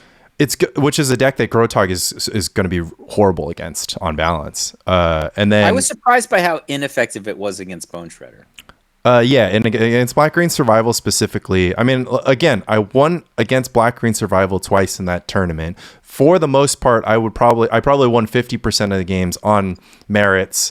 And so like one game I didn't win on merit. I won because of judge communication. We talked about it in the last episode. Wait, like Mystic Enforcer was bad against Bone Shredder? Yeah. it wasn't. Michael J is shortcutting Bone. He's just doing a Michael J thing. He's just calling the black green survival deck Bone Shredder, right? Oh, it is obviously good against the card Bone Shredder. He's just being an ass. Anyways, two problems. One is that if they have a survival of the fittest in play, they can just survival for Birds of Paradise and then chump block until they can survival for Wretch and then keep you off threshold, and then they can just survival for Deranged Charm and Masticore or whatever. Or just Wall of Blossoms contains a non-threshold. Right. So Mystic Enforcer just fine. So basically, Mystic Enforcer beats every card in the survival deck except for Survival of the Fittest, and then so on and so forth. So granted, I mean, I played that match and I talked to my opponent afterwards, one, to apologize for how, prison ruly, our match was. But two, he just responded. He's like, it's all cool. Like on the car ride back, I was like trying to look for survival targets that would beat Mystic Enforcer. And he came up with Spike Weaver, which, sounds mana intensive now that I say it out loud, but I thought the funniest thing that you could do is if you have enough mana, you can just load up +1/+1 counters on the Birds of Paradise. There's a card, I think it's called Dawn Strider. We played that a little bit in like 99. It's I think 1 and a G for a 1/1 G tap, discard a card, fog. So if you have like 2 squeeze, squeeze for that and then just never lose in combat. Yeah. I mean, your Genesis deck could just play Spore Frog. It's just much cheaper than Spore Frog. That's true. But hopefully now you don't have Spore Frog in your deck.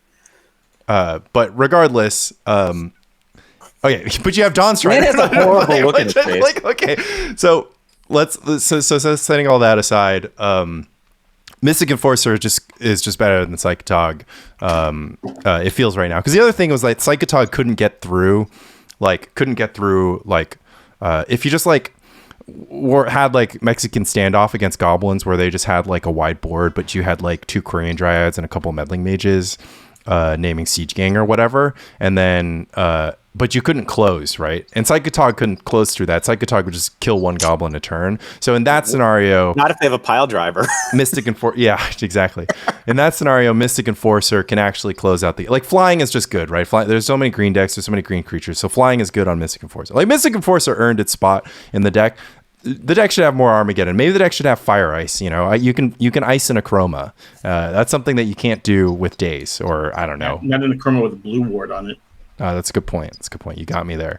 What if they have Sleight of Mind? They could just give it the protection. All right. So basically, I think the thing that we've talked about on this podcast quite often is that we don't want to play a deck like Burn or Mono Blue Stifle Knot, because you might just run into a person who's like less good at Magic, but good enough at putting cards in their sideboard.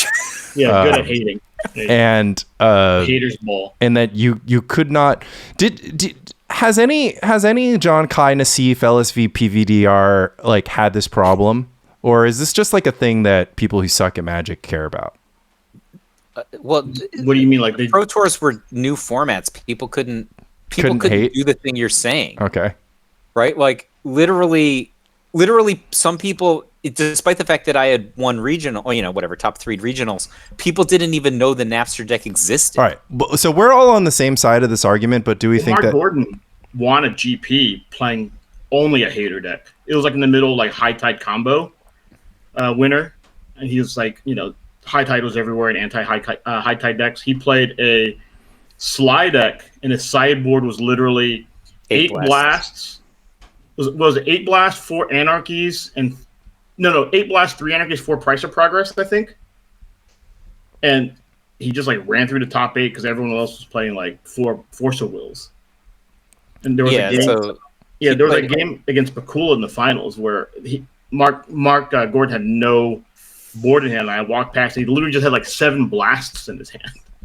Right. Okay. So, basically, right, I've got like whatever iteration of my Grotog deck, which is going to lay some points against Burn, Oath Ponza, and then every deck in general. I thought after our playtesting on Thursday, you decided that you were off of Growatog. Like that's the last thing you said when you were leaving the room. Yeah, but then I was just like, who's gonna play Black Green Survival? I was like, who's gonna play Black Green Survival? Literally, you're okay. I just wanted to. The listeners were not all there. Lan wasn't there. Lanny's sole purpose this night is to run Growatog against Dex because he wants to like, all right, what can I beat, right? So he's like, Mike, just play Black Green Survival. I punted a game. He still gave it to me. I won every other game. The last thing he says was, well, this is what we learned.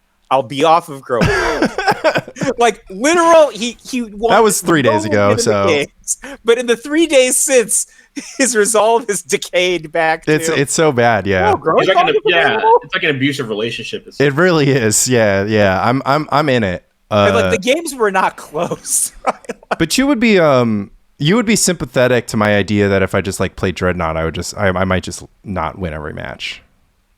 I mean, I don't know, man. I played Mono Red last year. If I were able to go this year, I might play Mono Red again. I mean, I probably wouldn't, but I might probably play Replenish. I think Replenish with Abeyance is outstanding. Right, but what do you think about the idea that you would just get you could just lose to like every deck just loses? I'm picking only among the decks that have among the best win percentages, and Abeyance is not Abeyance. Replenish is the most flexible offensively. Right, but you have not stopped talking about how you lost to a burn opponent that drew more Fire Blasts than you, for the last 6 months. And the reason that you won't stop talking about that is because some percentage of your agency was taken away from you due to the order of the cards in your deck. So like, because we find this to be an unacceptable result that we want to minimize, does that influence our deck selection? I'm literally talking about playing the deck that has the most deck touching in the format, and you're now bringing back this horrible memory of mine.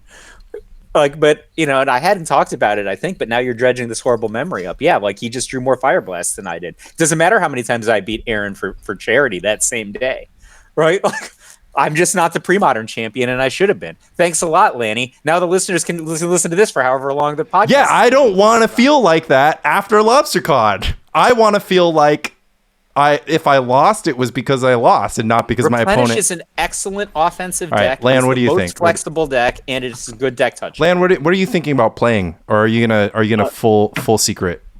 No, I don't have a full secret.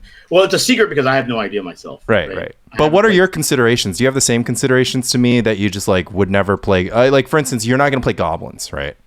Yeah, I think like goblins is like the new elves, right? I just don't think it's like that good. And then elves is the new goblins. Is it like people are just playing elves and just like YOLOing winning?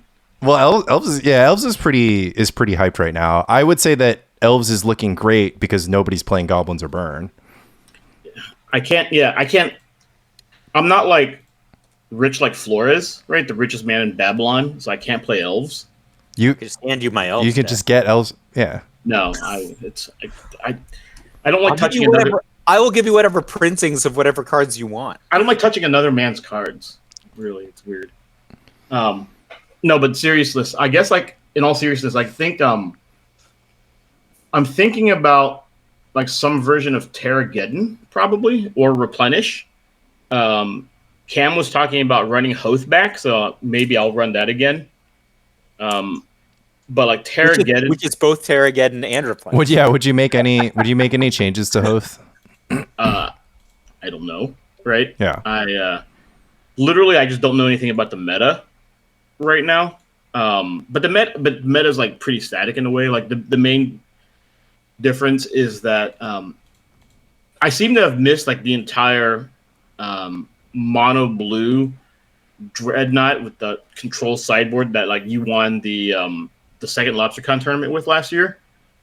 Like after that happened, I think like there was a huge rise in that, and now it seems to be like on the way down. Like people, I think it's going to be an overabundance of the winners metagame. It's the there will be enough people who are playing the same 75, enough people who change 2 cards, and then a few people who are either going to play a regression back to what Mono Blue Stifle Knot looked like before that innovation, or blue white, or blue white, right? Or some sort of progression to be like, well, now they're expecting Tide, so I'm going to do either Dominate or Phyrexian Furnace or some other thing. AKs. Yeah, all of which I think on balance are like probably just worse than doing the thing, because the thing about the deck that I played is that it's like it's like a complete work of art with maybe like the only things that I think that you can kind of wiggle with if you're feeling like creative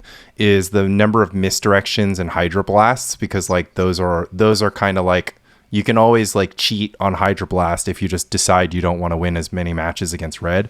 And then misdirection like has a lot of varied applications, but not like but it doesn't like solve a very specific problem in the same way that like powder keg would, right? Like you can't misdirection your way out of meddling mage, and you certainly can't misdirection in a null.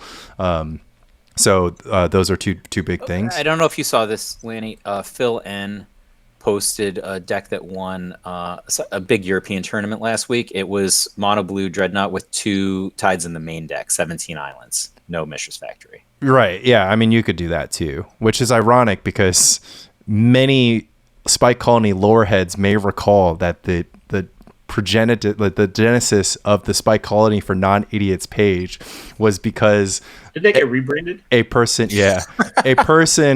who was not receptive to feedback had posted their Parallax Tide Dreadnought brew, and their insistence on it, like on not receiving feedback, is what created a discourse hellhole that made Mike Flores want to retreat to his own Facebook page. I'm not going to go any further into that, but I just find it moderately ironic that that flash forward many months later, some combination of Tide and Dreadnought in the 75 of a deck would be the literal best deck in the format. So I mean, look, he literally had Sapphire Medallion and no. I'm not going to go further into this. So like, Lan, why would you not play Mana Leak in that? So deck? Lan, Like, I think that I would expect that the exact 75 or very close to it will be the most popular Dreadnought variant at this year's LobsterCon, and then the second, third, fourth, and fifth most popular Dreadnought variants will be like also there. Like half of them will be like close to the 75, and the other half will be like, different ideas of how to break Phyrexian Dreadnought, and then altogether this is going to comprise about 30 to 50 people. And is that why Dreadnoughts are so expensive these days? No, it's playable in Legacy and Vintage right now. I did I share you my photos of the Dreadnought that I bought, Mike? That was shipped to me in a DVD case. this sounds familiar, but I don't remember seeing a picture. Oh, because I saw one that was like listed as HP on eBay. It was like $30, but like the seller clearly wasn't like a Magic player, and I was like, you know what? $30. I think like it was like 50. Yeah. You're like I'll wipe my ass with $30. Yeah. Well, I was like, I'll do anything for savings. So I bought it. And it was shipped to me in a DVD case, right? But it was like nestled in the teeth. Yeah, so it's got a circle. Yeah. So it has like the indentations on it, right? Is it from Bend, Oregon? No. It was not. It was some woman. Like I said, she clearly didn't play Magic, and I was like, "Why would she ship it like that?" I guess like that way it wouldn't like move around. Yeah, of course it wouldn't move because it's the teeth were holding it in place. She might as well have stapled it to like a piece. So I saw it, and I was like, "Oh my god!" But if you double sleeve it, you can barely tell. So, well, you want to tell just enough so that you can actually name it with Curse Scroll. I did origami project when I was in 7th grade, but I was afraid that the origami would like fall apart or whatever when I was taking it to class. So I used like you glued it heavy tape to hold together, which flattened all of the origami to 2 dimensions. Yeah. Also, nothing says the elegance of origami like tape holding the pieces holding it together. Yeah. So literally, I had 3-dimensional swans taped down. Yeah, so I guess like I would consider Terrageddon like some version of like 5-color Terrageddon, right? The problem is that like I just can't stand to even look at the card Wayfaring Wanderer. Yeah, Weathered Wayfarer. Yeah, me neither. Weathered Wayfarer. Sorry, Weathered Wayfarer. It's like a uniquely horrible card, but then if you like don't have it in your deck, then you have to like cut Mox Diamond, and if you don't have Mox Diamond in your deck, you can't play greater than 2 colors. Yeah. And then so people are like, I just hate that card, but everyone always swears by it, and it's never a card that gets cut. Like, it's always like 4 Terravores, 4 Weathered Wayfarers. Yep. I've seen lists with 3, but yeah, generally, yeah.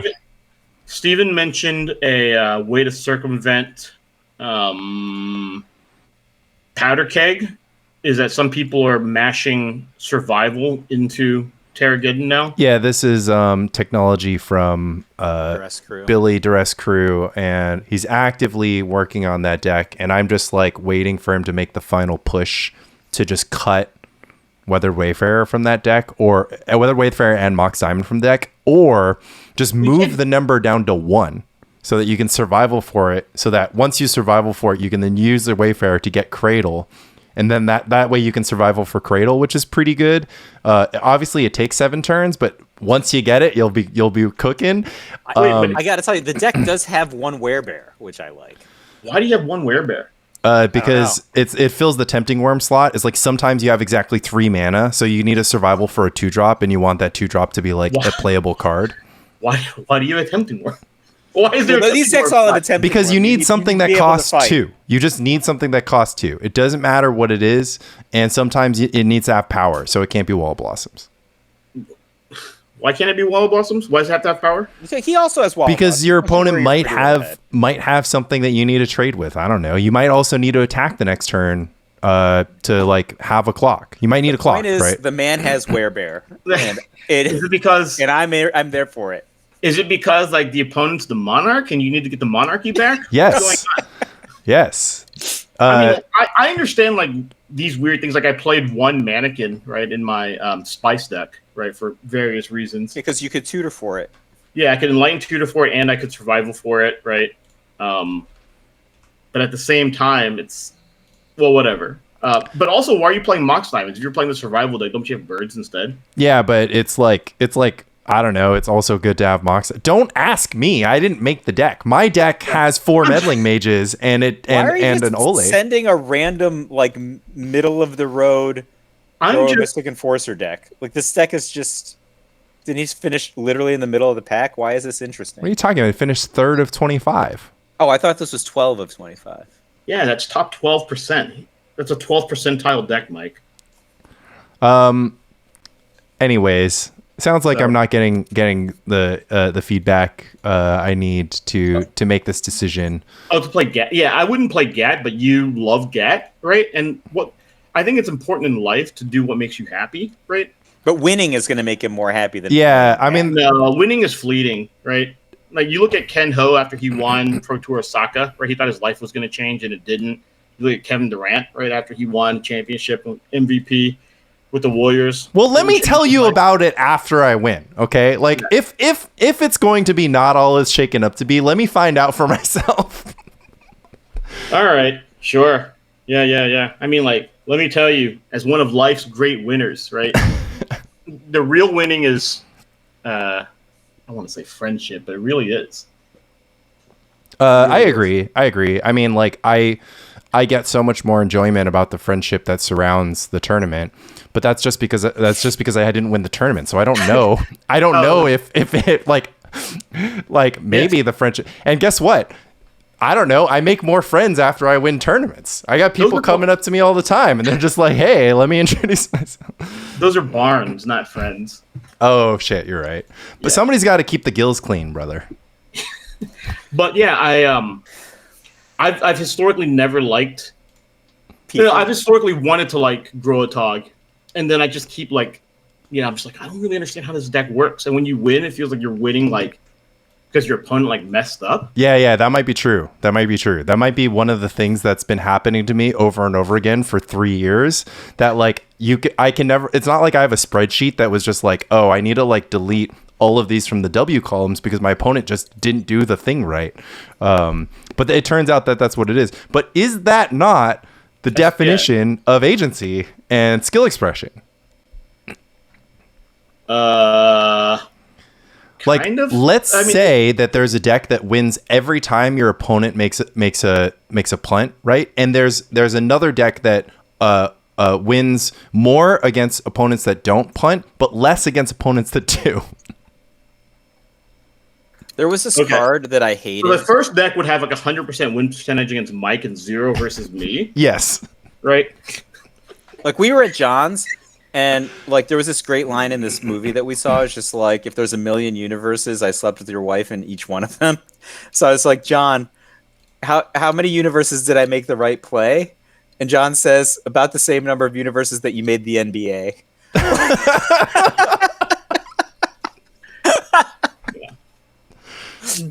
So That was a good one. Oh, yeah, that's pretty so solid. 100% of the universes. Yeah, so yeah. there was this contemporary card called Winota, Joiner of Forces. It was really horrible. Like it's a Winota 4/4 for Riders? 4, and it said like whenever you attack, it was a human warrior. Whenever you attacked with a non-human, you looked at the top 6 cards of your library and you could put a human into play. So people played like horrible cards, like 1/3 dwarf for 1, just so they had a non-human they could attack with. The turn they had Winota in play, and eventually got banned because it was just the worst card on every level. Because basically, you either won the lottery, like you play this card, you win the lottery, and you're like, there was just no joy because like your deck just came out a certain way, and every game that didn't happen, your deck was just full of horrendous non-humans.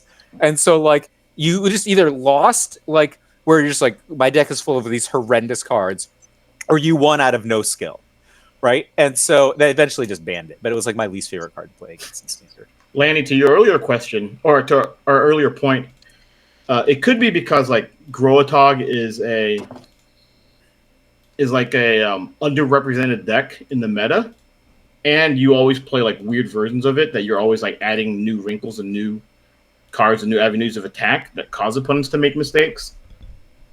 Right, so you do gain like some edge in that kind of like unknowability that you wouldn't have as much if you were playing Dreadnought, yeah. goblins or whatever. Yeah, although like fucking Kowal kept getting me in goblins with is it Pyromancer? Or is it the one that like Pyromaster? Yeah, one that the Pyromancer is the one that +3-0s the team. and then They die. Wraths? Yeah. Yeah, he kept like getting me with Pyromancer. Wrath is a very generous term for what Pyromancer does to the battlefield. Well, it's in more the go- like if you could No, plague in the win Goblin's yourself. Mirror. In the Goblin's Mirror. Oh, yeah, okay. So he, Yeah. So he would just blow me out with Pyromancer, That's And pretty then- funny.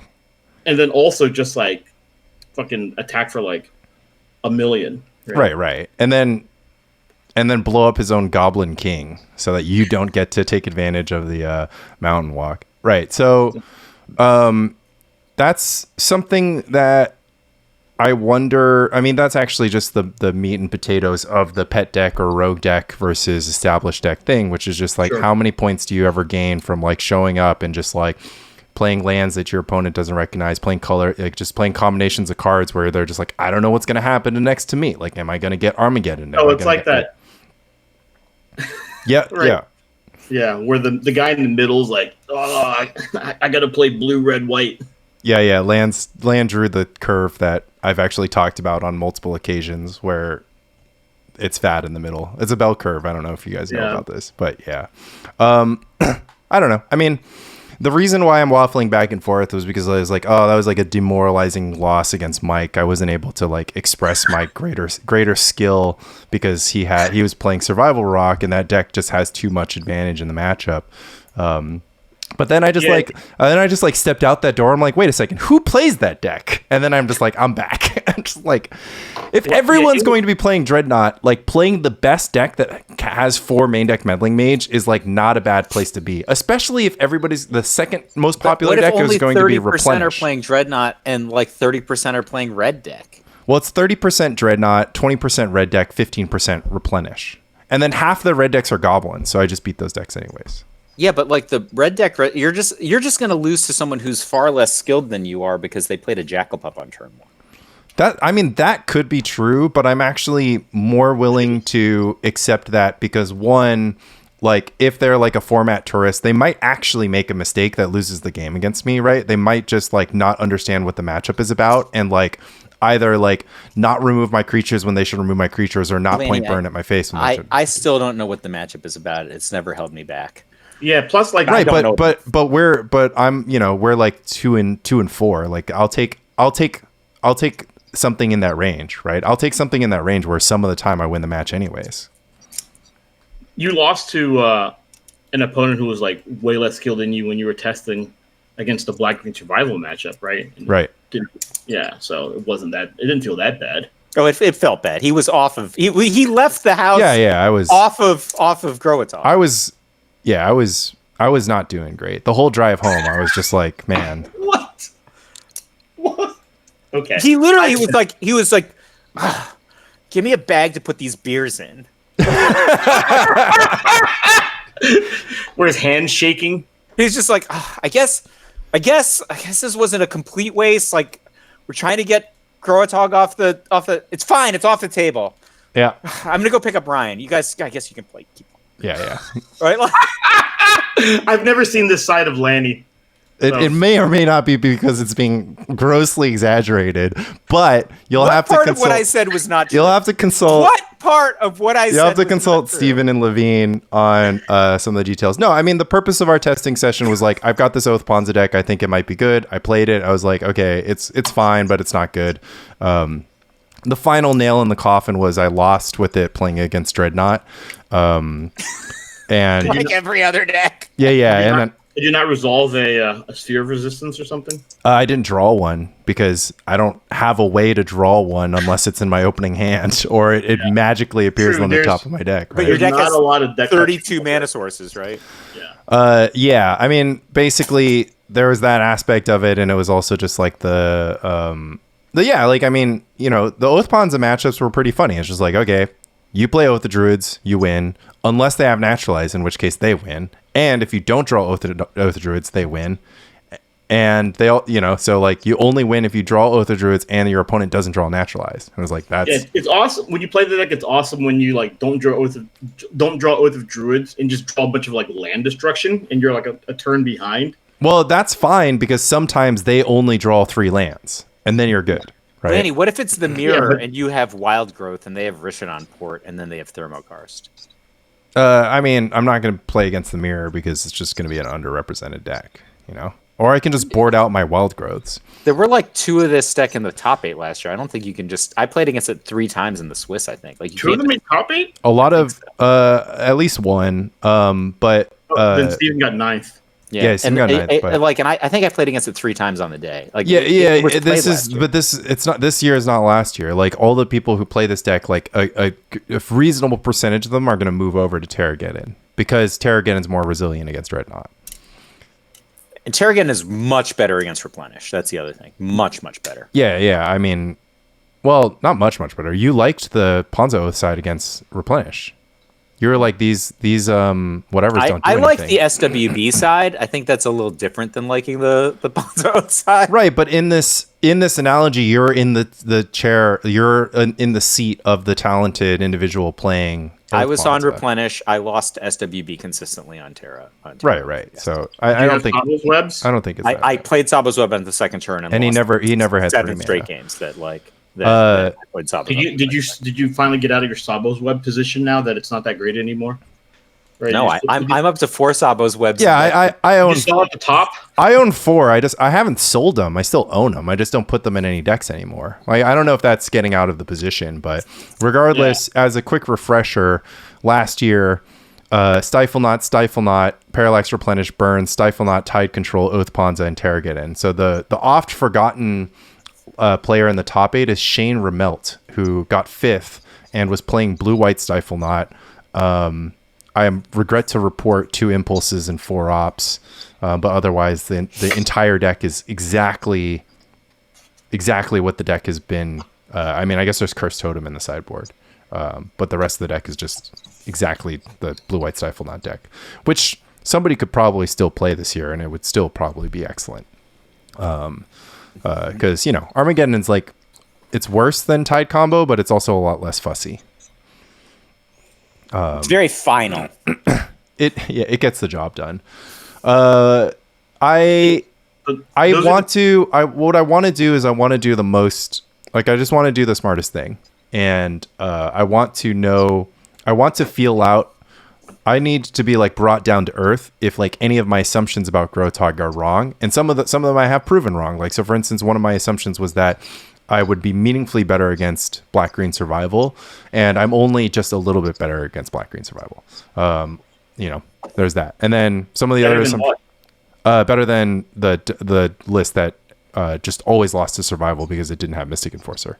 Oh, your new version is better versus Survival than your old version. Yeah, that's correct. Sorry. Okay. Yeah, not better than. I mean, I don't know. Like, Mike, what do you think if I was playing Dreadnought against Black Green Survival? Like, do you think I would be better, worse, or the same as my Grotog outlook? I mean, Dreadnought is a huge matchup in game 1 against Survival. Like, you win probably in excess of 75% in game 1. Dreadnought wins 75% versus Survival game 1. Yeah, there's just the problem is that Survival Dex doesn't have any removal. Like the removal is very, very like narrow, and it presupposes that you have is this Survival? Are the Survival decks more like a traditional Survival deck and not like Rock with Survival? No, they're Rock with Survival. But they have like one Bone Shredder, one Uktabi, one right. No deeds. No deeds, smother, vendetta, edict, none of that. How many hand destruction spells? 8. All 8. Oh no, 9. 8, and then Sadistic Hypnotist. Oh yeah, why don't they, instead of playing Werebear, why not play Mesmeric Fiend? This deck doesn't have Werebear. We're not talking about the Survival Terrageddon deck. We're talking about the Black Green Survival deck. So the Survival Terrageddon deck can splash into blue for Meddling Mage, but it doesn't have easy access to black because it's base green white. Okay, but then doesn't the Black Green Survival deck need a 2-drop that attacks also? No, it has Tempting Worm. It has Tempting Worm. Yeah, but it's the worst Tempting Worm deck in the format. But again, it doesn't matter. Lan, I'm not saying that the arguments are good. I'm just saying that these are the arguments that I've been told. Yeah, like I don't play the decks, so I don't know why Tempting Worm. And I think Tempting Worm is horrible in this deck, and I always have. Well, yeah, I feel like is it David Duchovny in Zoolander? Where he's like, why male models? Like, why Tempting Worm? Right? Haven't you listened? You need a 2-drop that. Yeah. I've been up and down on Tempting Worm over the course of the past several weeks. Currently, I have been very, very pleased to put Mystic Enforcer onto the battlefield as a result of Tempting Worm triggers, and that has been my response to that. But regardless, the Black Green Survival deck is much better as a sideboarded deck against Dreadnought just because it brings in 4 natural eyes. Steven actually ran into that situation against Dave Kaplan when he cast Tempting Worm and Kaplan put in Dreadnoughts. We talked about this at length. And then which led to a deck that Steven and I brewed. And I was like, well, you would have really blown him out if you had a Contagion. Right? So oh my god. So we built Sick Worm, like Contagious Worm. Kaplan just posted a screen cap from Moto in Non-Idiots where his opponent casts Tempting Worm against him. He gushes in response. It's even better. Yeah, he floats mana. No, it's even better. It's even better. I'll tell it. All right. Okay. His opponent casts Duress first. It's turn 3. Kaplan has missed his 3rd land drop. He's passed the turn with UU. So it's opponent's turn 3. Opponent goes Swamp Duress, right? Kaplan taps both his lands and he counters the Duress. Then opponent is like, welp, Tempting Worm. Then Kaplan returns his tapped islands with Gush, puts in Island, Dreadnought, and then stifles and Vision Charms the 2 Dreadnoughts. Oh, because you can put all permanent, not just creatures? That is correct. You put everything. It's Eureka. Which now is a lethal amount of Dreadnought. And then Kaplan made the comment that Tempting Worm does indeed bring about the conclusion of the game faster. That is pretty good. And I was just like, well, sell your Tempting Worms. You've been bamboozled by I don't know who. I don't know what propagandists got the idea into your head that Tempting Worm was good against Dreadnought, but all of the evidence says otherwise. I never said it was good against Dreadnought. I said I was excited to play it. I'm talking about me. Wasn't it Ule Rade who played like 4 Tempting Worms in his elf deck and people were like, what is this? Yes, that is correct. And then even before that, was like another unknown European, or not known to us, European player who had it in the sideboard of their Angry Hermit deck. The first appearance of Tempting Worm on TC decks is in the sideboard of a Angry a Naughty Ghoul deck. So can you compromise and play like Hunted Wumpus instead, right? Like the watered down Tempting Worm. I mean, I assume that if your opponent, like, there's like only two outcomes, right? Your opponent has basically nothing and Tempting Worm is great, or your opponent has literally anything that's good, and then, like, you know, whatever. So Hunted Wumpus would be better against, specifically if your opponent is holding 2 Phyrexian Dreadnoughts. But if they have 1 and the Enabler anyways, then you've doubled the amount of mana you spent for just 1 more power toughness, and then they get the same outcome, which is just put Dreadnought in and stifle it. Yeah, but they can't. So they can't play 2 Dreadnoughts, but then you can't Contagion both of them and get the ultimate. Yeah. The ultimate 3 for 3 that you end up with a 5/5. Wait. 3 for 3 and 1 life. Yeah, sorry. But anyways, what are there any other decks that exist that are interesting that we should talk about before we wrap up? Like I said, I've been kind of out of the format for a little while, but I had a great time playing Replenish when I played it. It seemed very strong and seemed a lot of room to maneuver, although it did seem like kind of clunky. Yeah. Terragen is a deck that seems like really good to me still. Does it bother you at all that Replenish can randomly lose to your opponent just having Weathered Wayfarer and then keeping you off 4 mana for forever? My opponent did have Weathered Wayfarer and was trying to keep me off 4 mana, and I was able to circumvent that with Frantic Search. So, and then that let me get my big turn in. What I did was I Frantic Search. I think I Intuitioned for Frantic Search, Sabo's Web. Right, and you're just trying to beat Rishadan Port at this point. Yeah. Right, yeah. But so you had enough basic lands to have at least like UW and then play a Soul Land or something. Yeah. I had like Soul Land in hand, but you just have to maneuver the game in a certain way, right? It's hard, right? Yeah, but you have to like think about like how you're going to do this. Interesting. I like it. I mean, I've seen quite a few matches of Terragen versus Replenish. It actually got played in the finals of the Magic Online challenge, Swiss challenge, and it got played in back-to-back months. And then in one, the same players almost, or like same player was on Replenish or something like that. And in the first time the match was played, basically the Replenish player never saw the other side of 4 mana. And then the second match, you know, they did. So it just kind of seemed like it was a toss-up depending on how capable the Terrageddon player, like the kind of draw that the Terrageddon player got, multiplied by if the Replenish player drew basics. I think that I thought the matchup was hard, right? Like Jeff beat me in the Swiss and he beat me pretty handily. And then I beat him in the quarters. Yeah. But I didn't want to face him in the quarters. Right. You wanted to split. Oh, yeah, but you would have taken the split. You were also on no sleep. So that was like a week before I had a heart attack. Maybe that's what.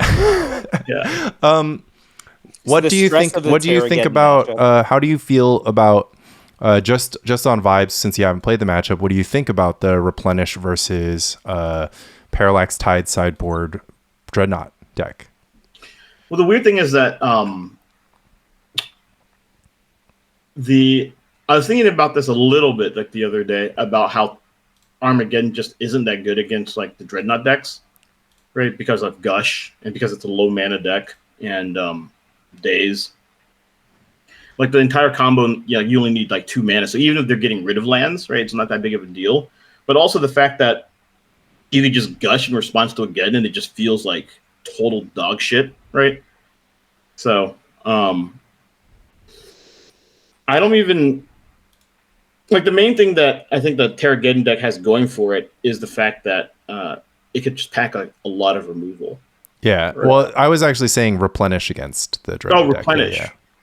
It's versus Terrageddon. It's actually like Replenish versus Dreadnought. Oh, so that's like a pretty weird thing because Dreadnought's very sleek. Replenish can pack a lot of removal, and it depends, I think, a lot on the sideboard options of the Replenish deck, how the Replenish deck decides to go, because I think Meddling Mage is still really backbreaking if they decide to bring that in, especially the Dreadnought deck Dreadnought deck has to play like a guessing game, right? Where they're like, okay, are they bringing in Meddling Mage or not? And if so, can I deal with it, right? Because it has gotten to the point where Meddling Mage is no longer a concern. It seems like it's still a huge deal. So if I was the Dreadnought player and I knew that my opponent was bringing Meddling Mage, I might play additional Powder Keg, but my plan would be to... my first plan would be to not let Mage resolve. My second plan would be to, if they Mage naming Dreadnought, then I would Parallax Tide and then Tide them and then use my second Chain of Vapor to get the Mage to try to navigate a win, which would then put my opponent in a place where they're playing the guessing game of like, do you name Tide or Dreadnought with your Mage? Okay. Lan, the other option is the Dreadnought player, even in game one, can just play the control because they have Gush and Flash of Insight, so it's like more traditional card drawing, and they just win by milling the opponent out with Vision Charm. You can also effectively stop a Meddling Mage with a Mishra's Factory, so insofar as you're confident that you have a potential removal spell covered. Yeah, I mean, but these are all like answers that are not like, to me, great answers necessarily. Yeah, they don't like. But I would just say that there's that, and then it's like multiplied. It's then multiplied by like how good is Meddling Mage in the sideboard to replenish if its main job is to beat the Dreadnought matchup. But it's like kind of hard to reason if it's good against Survival Rock, Burn, Terrageddon, etc. Like, would you bring in Meddling Mage to name Armageddon against Terrageddon, or do you just not? No, it depends. Well, it depends on how the rest of my sideboard is constructed, right? Sure. But Meddling Mage is good against like enough decks, right, where I would consider just having that in the sideboard. Like, it's good against any sort of combo deck or anything. That's true, but it's true and it's interesting. I think that I don't necessarily feel compelled to play.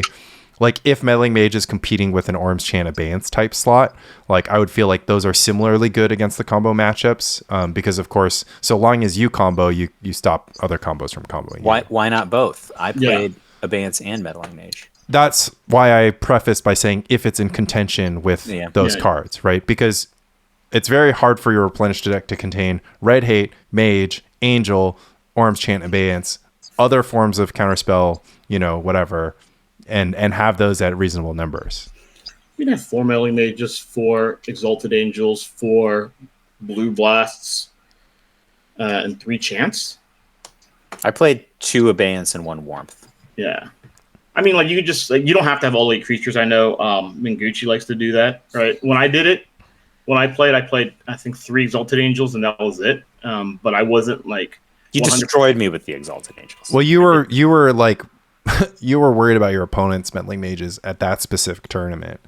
Yes. Because that's why I went up to 2 Wrath. I had 1 Wrath starting. Right. And so the other like angle is like how many Seal of Cleansing is in your main deck. If you want Seal of Cleansing to be a card you have access to, if you want Annul to be a card that you have access to because you're worried about opposing Parallax Tide combo. So there's a lot of nuance in the replenish thing. I think my biggest struggle with the deck is actually just having all the room for activities. Like, the deck is so locked into these 16 4-drops that it just makes designing the rest of it just like a huge pain in the ass. And you don't have to play 16. Maybe you can play 14 or whatever. But like, yeah. But that's the other thing too, where I think in terms of game theory, the replenish deck is slightly ahead because all the guesswork is on the Dreadnought player's side, right? Like, the Dreadnought player has to play like Meddling Mage or no. What are the replenish player's answers to my threats, right? Whereas the replenish player is dealing with a much more known quantity. Yeah. So you would take the information advantage, even though it's possible. I mean, do you have counter spells in the main deck of your prospective replenish match deck? Is that something you're considering? I mean, I know Rich Shea was playing 3 Mana Leaks. Yeah. Right. It's something that I would consider, but again, I haven't like drawn. You haven't filled out the thing. But at the same time, it's because like, even though you have this like tight deck list, there's still much more room to maneuver versus the Dreadnought deck, which feels just like, there's like 73 cards or whatever. Yeah, I mean, the maneuvering has been done. It Right, comes in the form of Mishra's Factories, Parallax Tide, and Flash of Insight, and then it's just like the next thing is like maybe Dominate or AK, but those AK is just more Flash of Insight, and Dominate is like a tech card that, like, you know, it's interesting, but it's only interesting to certain.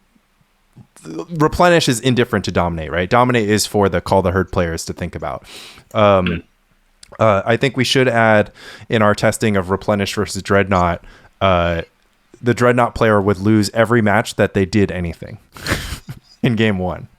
Like if they just like pulled the trigger, like they got scared and decided. Yeah, even if you had multiple cover spells, I was doing way better in games where I discarded 3 Dreadnoughts than to hand size. than doing anything. Yeah, because the problem is, like, if you like end up fighting over something, like it's actually really easy for the Replenish deck to just deal with the 12/12, right? Like they have like 3 to 4 Seal of Cleansing, 4 Swords to Plowshares, counter spells, Abeyance, you know, like they can just easily deal with it. Mike had a line where where I tapped low, he countered something that I tapped low for, and then he took the window to put double Dreadnought onto the battlefield, and I just had double Plowshares, took 12, untapped. I had even better. I had Parallax Tide into double Plowshare, so he had to counter the Tide. Then I double Plowshared. Then I untapped and cast Parallax Wave, and then he was like, "Well, now." Yeah." He was like, "Okay, well, I thought 2 counterspells was enough, but like 2 counterspells and 2 Dreadnoughts was enough. That equates to triple coverage, and I had quadruple answer. So,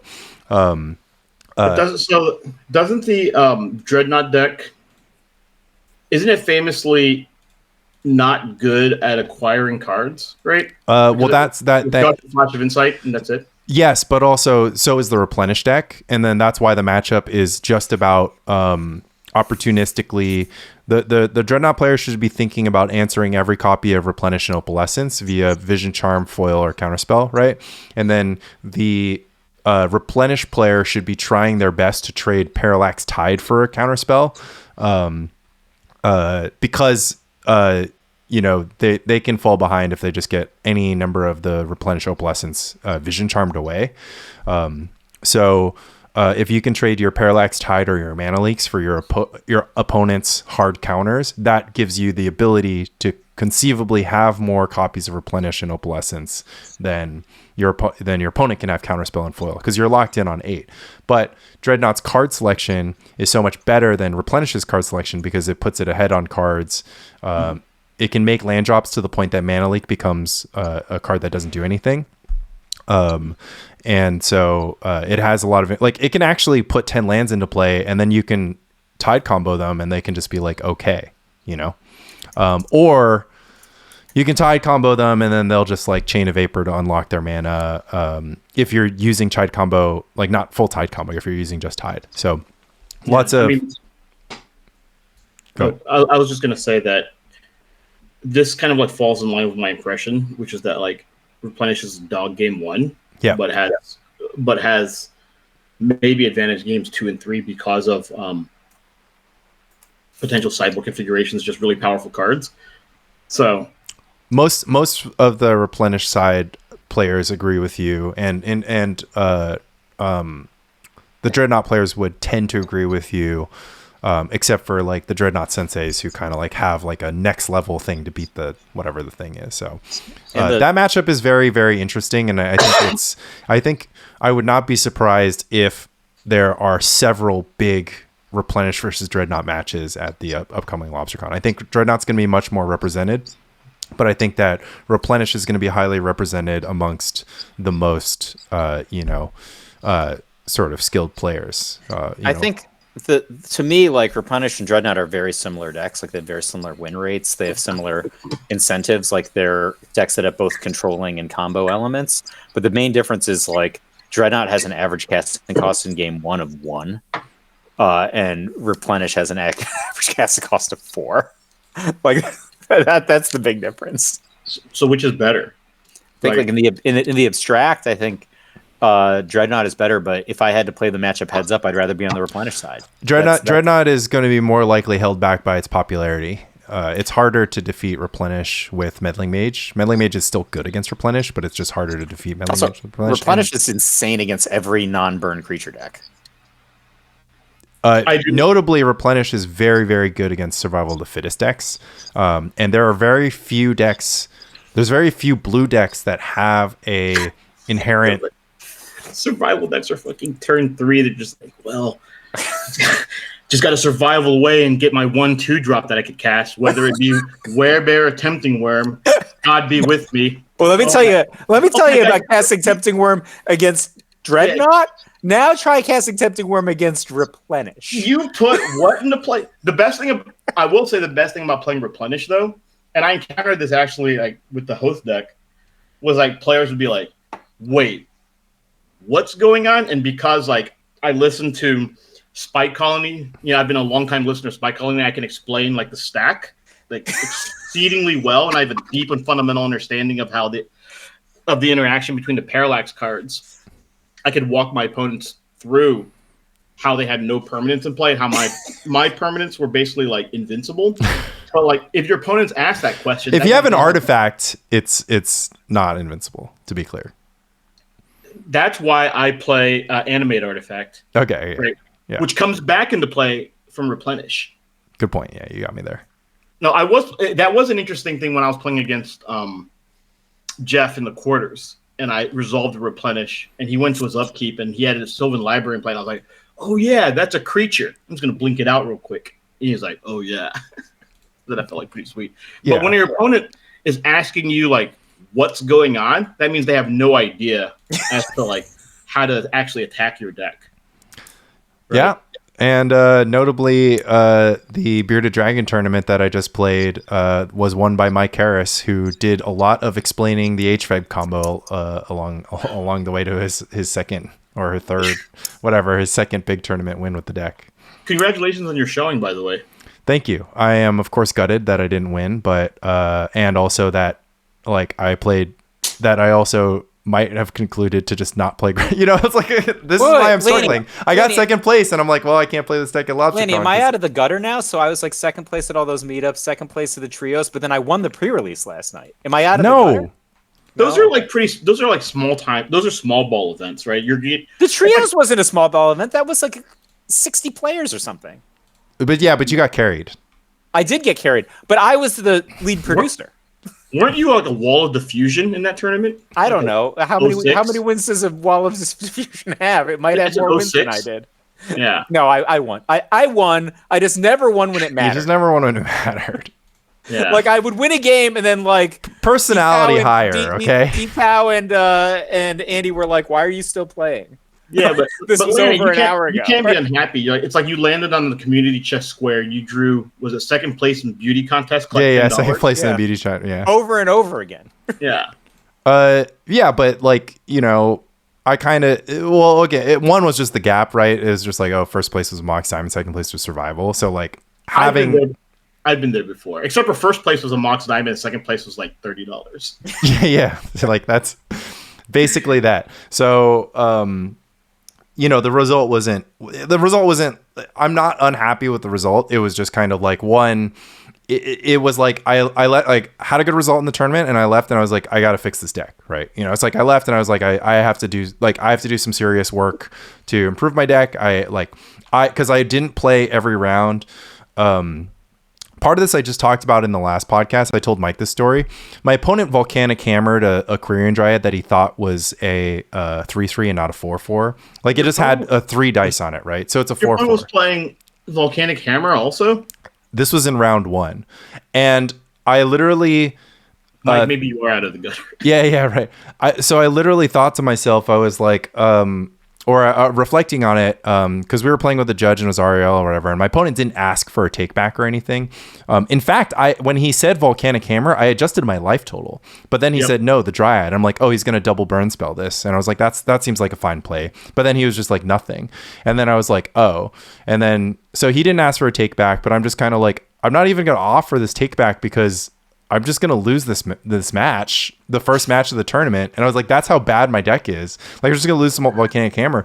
The same thing happened to me. I played another Bearded Dragon tournament. And so I was like sitting there and I was like playing against Survival Madness, and my opponent doesn't pick up his squee for 3 turns straight. And I'm just like, I need this. This is like, I need this so bad right now, because if I remind my opponent like that they have squee, they're just going to win. And then I was just like, man, my deck sucks. Like I have to like not give my opponent like super obvious takebacks to like have any edge here. I was like, this is dumb. Like, and it's also making me a worse.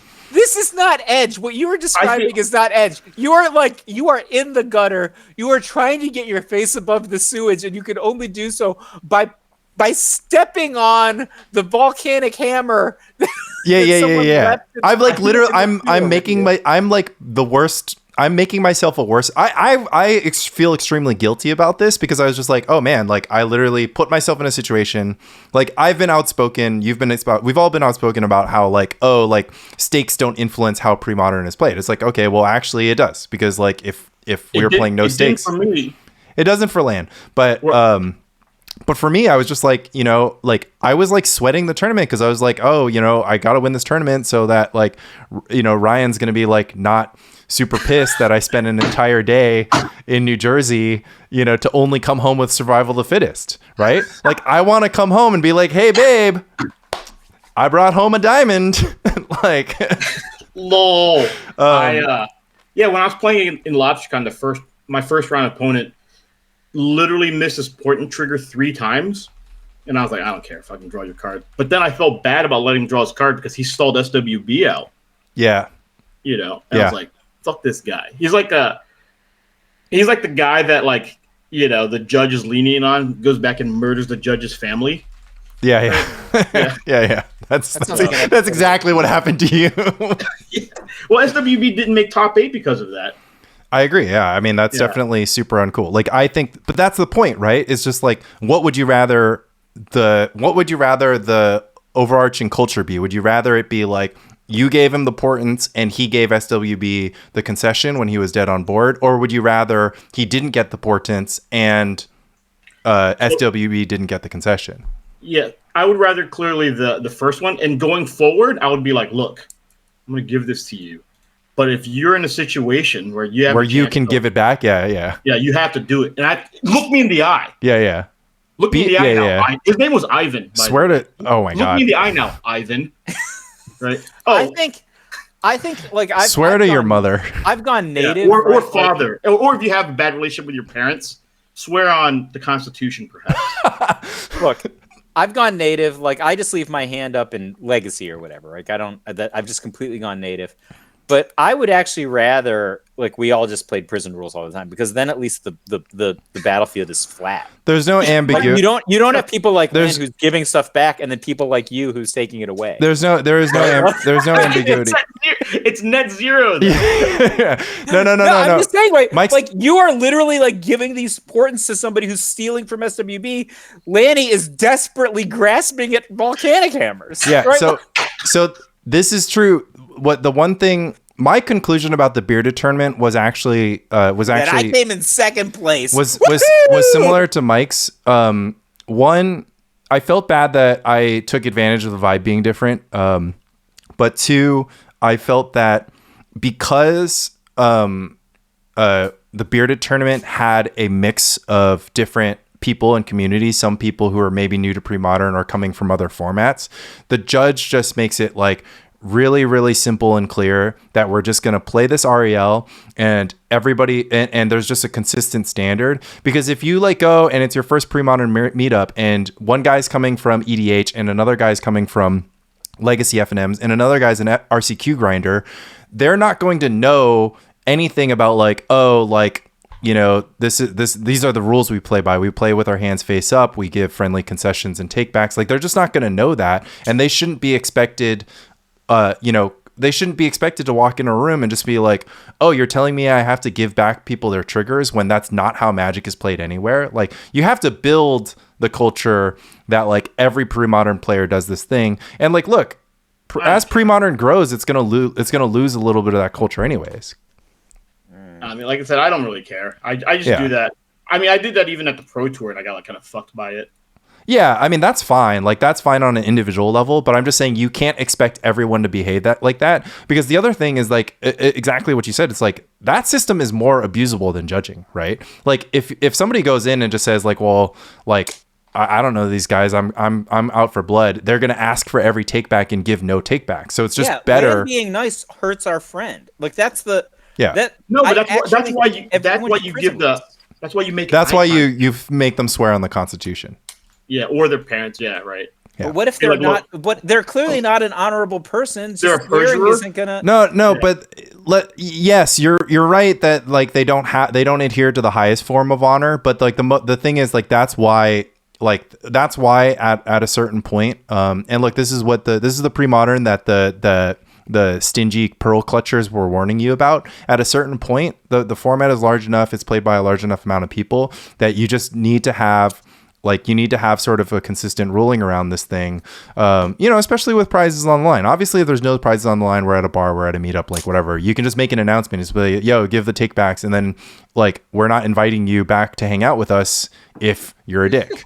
But like, at LobsterCon, it's just going to be like a bunch of people. Some of them, like I said, some of the people are going to be coming from every different background, and some of the people are just not going to be familiar with keeping revealed cards face up on the table, reminding opponents of their port and triggers. And like when that happens, it is more likely that that the chill environment can get angled than the judging environment. Even though the judging environment can be angled, like the chill environment has a lot of opportunities for bad actors to angle it. And the community is large enough now that it's too difficult to control for making sure that no bad actors show up. I think we've done a great job thus far, but the fact of the matter is it's just like more and more people are going to be playing this format. And so more like it just increases the possibility. Like, Bertoncini is like literally somehow allowed like in the Facebook group. And like, I don't know who he's playing Premodern with. Is he in our Facebook group? No. Okay. Well, so I was going to say, I didn't feel bad when Ivan drew extra cards against me and beat me, right? Like, I felt kind of bad because I made a slight mistake where I didn't cast a mulch to get a second land, right? Second white land. But I didn't feel bad about that, but I felt bad about him just, like, stalling SWB out. Yeah, I mean... So that was the thing, right? Like, I didn't feel bad that I lost because I gave up, like, edge. Right, exactly. No. Like, what does it mean? Like, because if you're sacrificing something and then you don't suffer for it, then it's not really a sacrifice. Exactly. We understand what you're saying here, and I'm just saying that, like, I know, but also, like, Mike's position is no surprise because he's famously declared himself to be that lawful evil is his favorite alignment, right? Always on the side of the slumlords. I remember I think it was like 2008, he called me about like how you could angle shoot opponents with like Demigod of Revenge, or it's like if they counter it right and they don't understand blah blah blah, right? You get the trigger. They don't know about the trigger. And I was like, what? Yeah, you're Demigod of Revenge. You like realize one of your closest friends is just like actually a bad person. You're just like, oh. And I hadn't played Magic in like 8 years. And he just called me in the middle of the day to tell me this at the office. Like I had to go. This is back when I was just like a grinder at a publishing house in Texas, right? So I had to go outside, right? You're like, Mike, what is it? And he's like, so there's this card, Demigod of Revenge. Yes, it literally was. I was like, Mike, what's going on? Are you okay? Yeah, yeah. Mike and I had the inverse of that because Mike calls all of us all the time with whatever he's thinking about at the moment, right? But I called him one time.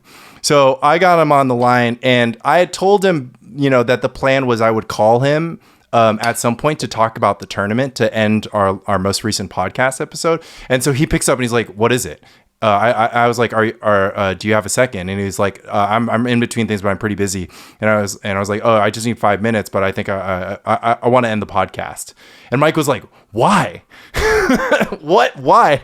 And I was like, oh, no. I wanted to end the podcast episode. And I was like, oh, Mike probably doesn't understand why I would be calling him with just a thing. Like it literally has to be. It has to be your son is in the hospital or Spike Colony podcast is ending.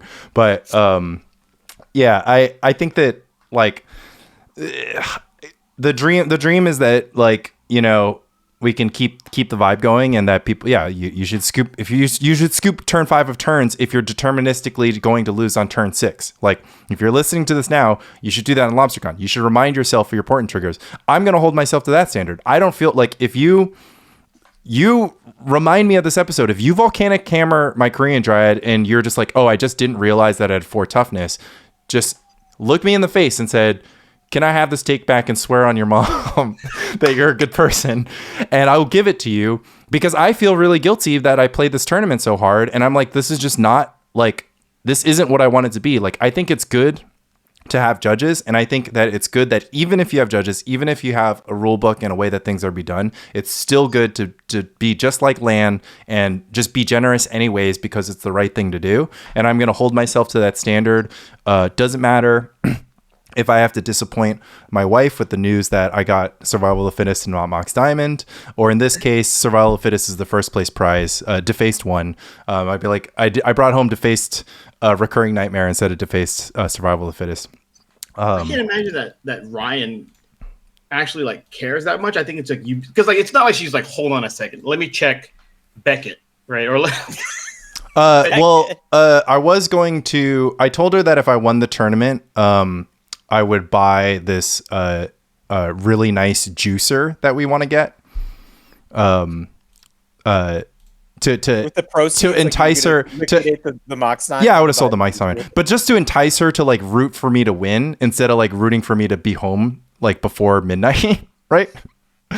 Like I got home at like 11, right? And like basically myself, Jeff Ferris, Sonny.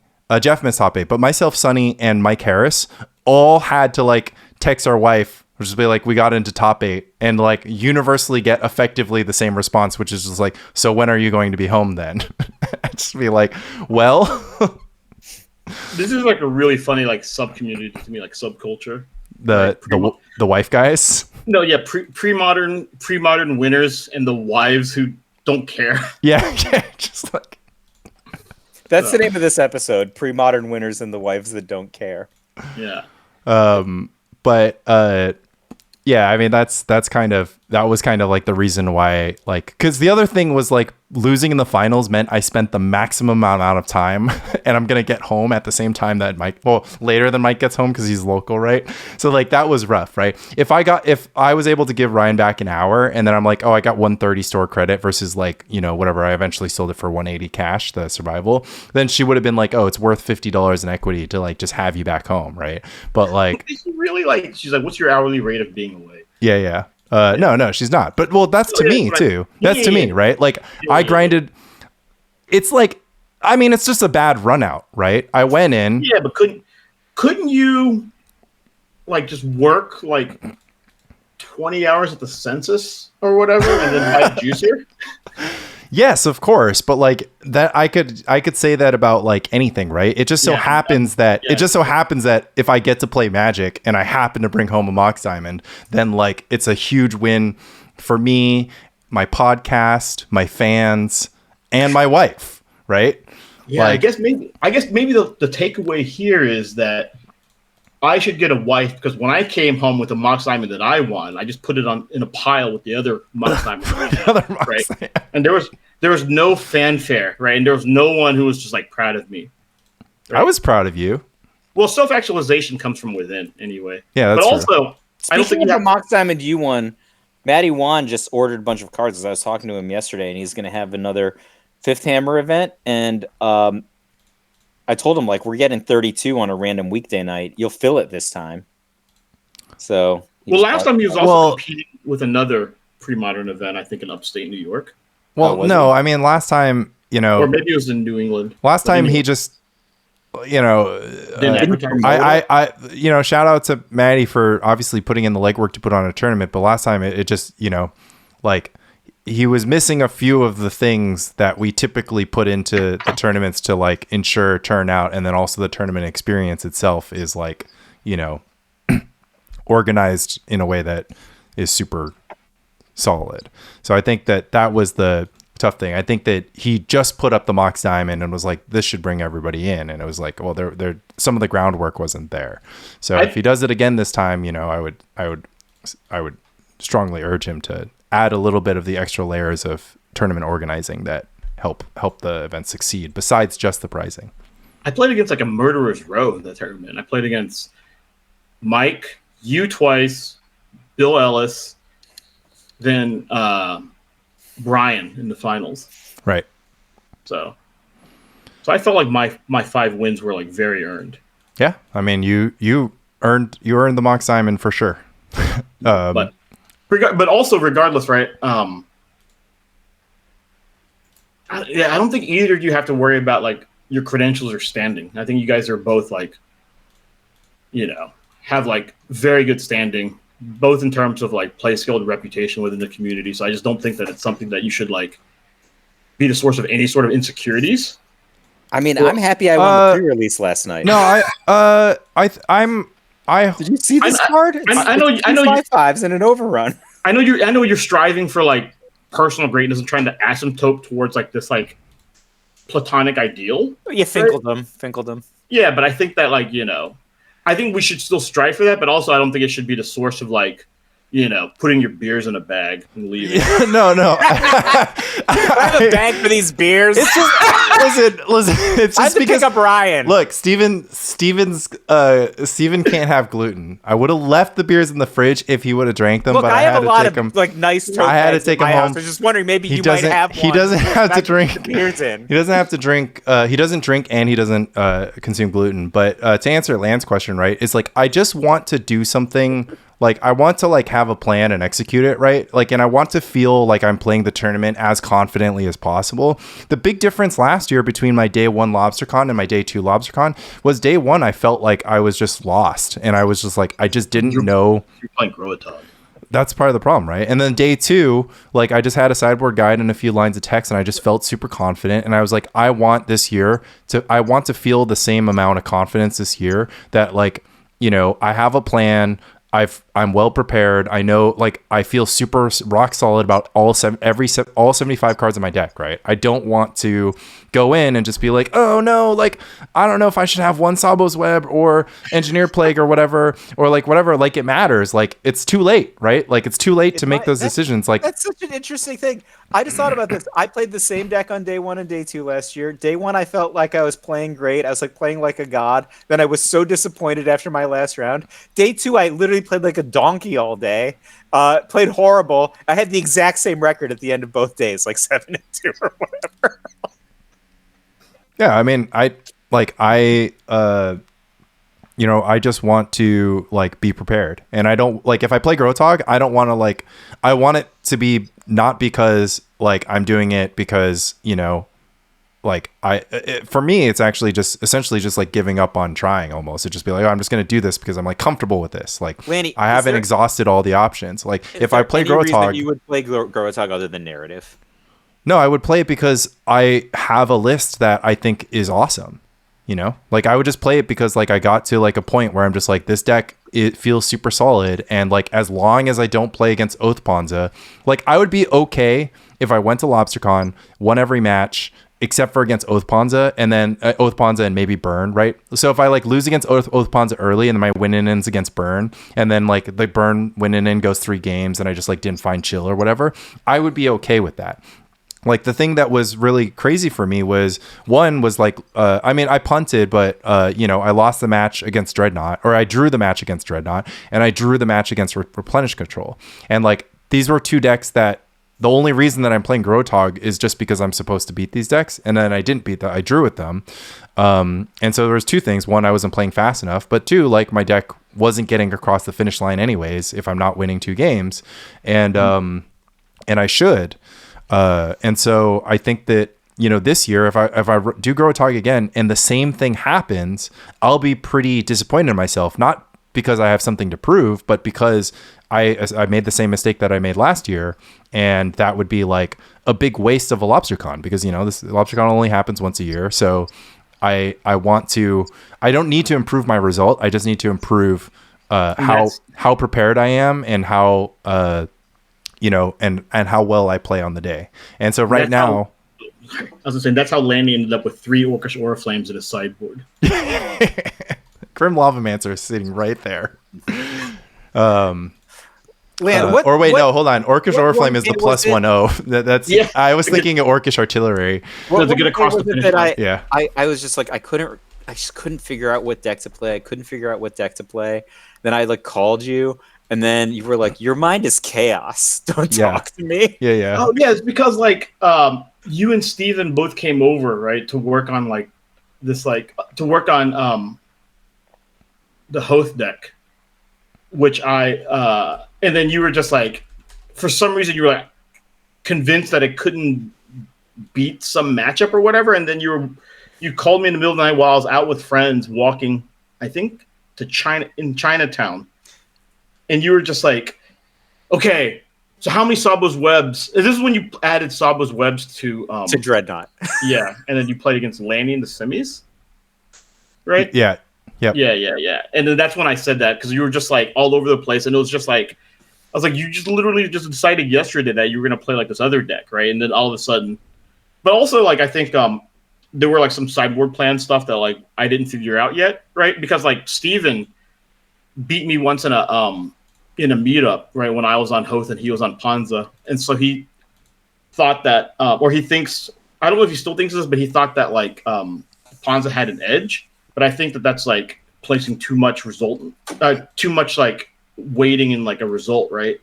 Because I think Hoth has the edge because of mulch. Yeah, I've beaten like Panza like X number of times, like X and O since then. And like the main thing that I like realized was that you just have to like sideboard out Mox Diamonds. Yeah. Which is a weird thing. I didn't realize it at the time, but I thought about it a little more and I realized, okay, you just need to do that because if they naturalize like a Mox Diamond, right? It's just like, it's horrible. Yeah. I love siding out Mox Diamonds. I just can't do it because I don't have enough colored sources in my deck. So, but if I could do it, I would. That's good deck building. But the Armageddon deck, there's like been like the version that I like is like the more controlling version with like Gaia's Blessings, I think. Yeah, so you like the version. Steven's been playing that, and like Steven and I may play the same deck. I'm not sure. Right? I love that deck because I love the abundance. It reminds me of Bobby in 1990. Oh yeah. The abundance is amazing, right? Because like I was a huge advocate of the abundance, as you know, and I also like the Gaia's Blessings are kind of weird because they like can't trigger naturally. Yeah, you know. Yeah, you have to cast them. They're just like raw dogging Gaia's Blessings, so I'm just like, do these need to be in the main? Which if they don't, opens up slots, right? But there's like some really interesting things like the they shuffle your Sylvan and the Yeah, Lan, just one thing to note, because I don't know if you talked about this with SABB, but like the deck gets all of its red from like just Rith's Grove, right? And then like some Gemstone Mine action. And Mox Diamond. Yeah, but I'm just saying, like, you could just replace Rith's Grove with Trevor's Ruins, and then, like, you could have a completely different sideboard. You could have, like, Annulls and Hydros instead of Pyros. You're talking about, like, the guy who played 5-color slivers, right? Trust me. I know this. You're talking about the guy who told Kibler to add Sabo's Decree to his Naya deck, right? I'm on it. But thank you. Thank you for the reminder. What if we added Sabo's Decree to that deck? Well, what do you Sabo's Decree? Goblin, Elf. Don't you just destroy them anyway? Can't you just cast Cataclysm?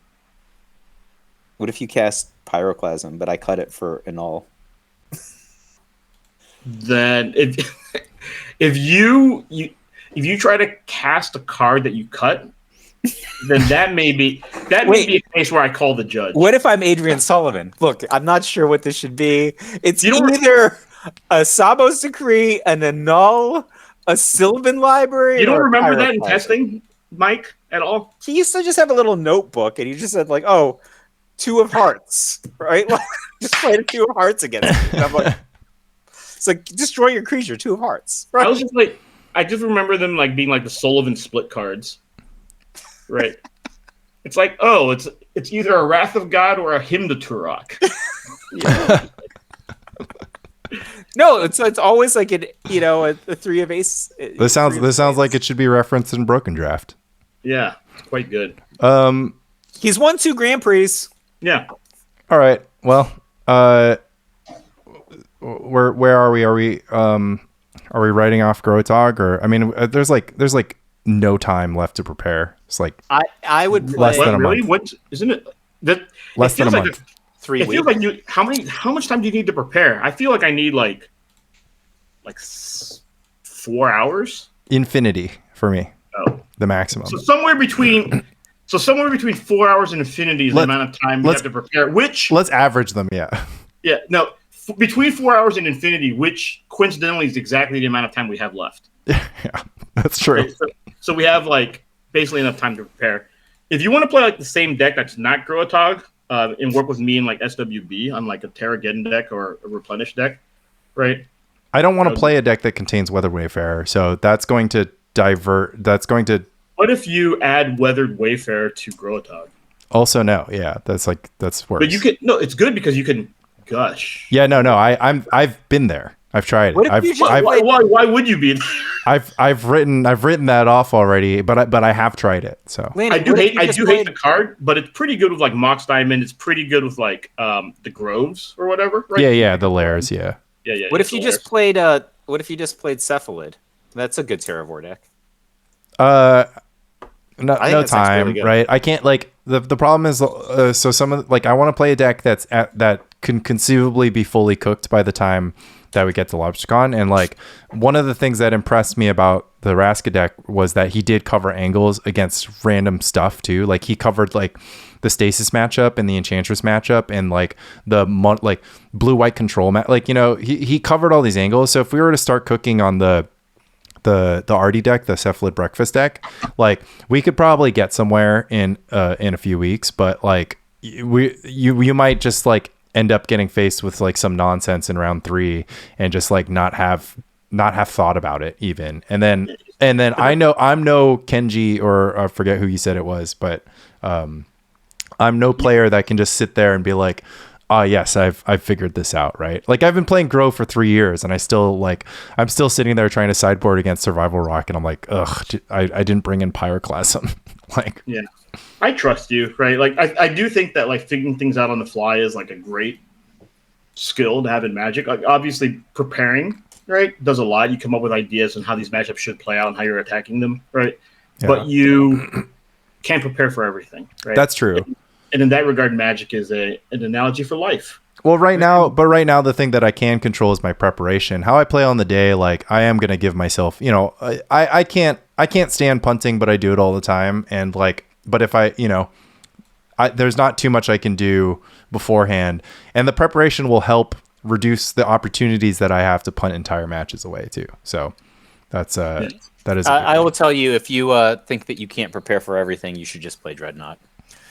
Because Dreadnought's already prepared for everything. Like that's the biggest thing. They're prepared for whatever, and they might not be prepared for a 12/12 Trampler with double counterspell backup on turn 2. I think I went 2-1 against Dreadnought, maybe 3-1 at LobsterCon. Like Dreadnought was by far the deck I played the most. I think I went 2-1 against Dreadnought. Do you think if your opponent just tide comboed you in the post sideboard games that you would have been worse off? No, not really. Because I would have an Oath in play. I would have an Oath and a Mox Diamond, and I'd be like, "Fuck it." Yeah. Okay. Yeah, that's how I feel, but that's just because, like, I tend to think the best of things. Yeah, it's fair. So you're allowed. All right. Well. Lan, thanks for joining us. Thanks for having me. This is like very refreshing chat. I felt like it broke the cadence. It's been nice to break the cadence now that we've been releasing weekly, to have a little bit less of Mike and I just yelling at each other. But Mike and I have been like in a great groove ever since we got the Tempting Worm episode out of our system. I think our listeners would agree. Ever since you guys started couples therapy. I mean, we definitely examined some of the underlying trauma that had been defining our relationship up until this point, and I think we've moved on from it in an excellent way. So yeah, I feel guilty. Are you saying so many weird words? So many buzzwords. Did you? I mean, you missed it on the 2 episodes ago. Mike went fully woke, and he is now fully anti microaggressions against new framed cards that are legal in Premodern. Oh, good for you, Mike. Yeah, he'll no longer commit microaggressions against new border cards. Yeah, judgment-free zone. Relatively judgment-free zone. Anybody have any last words before we say love Spy Colony? Love Spy Colony. Love Mike. Love Spy Loves my colony. All right.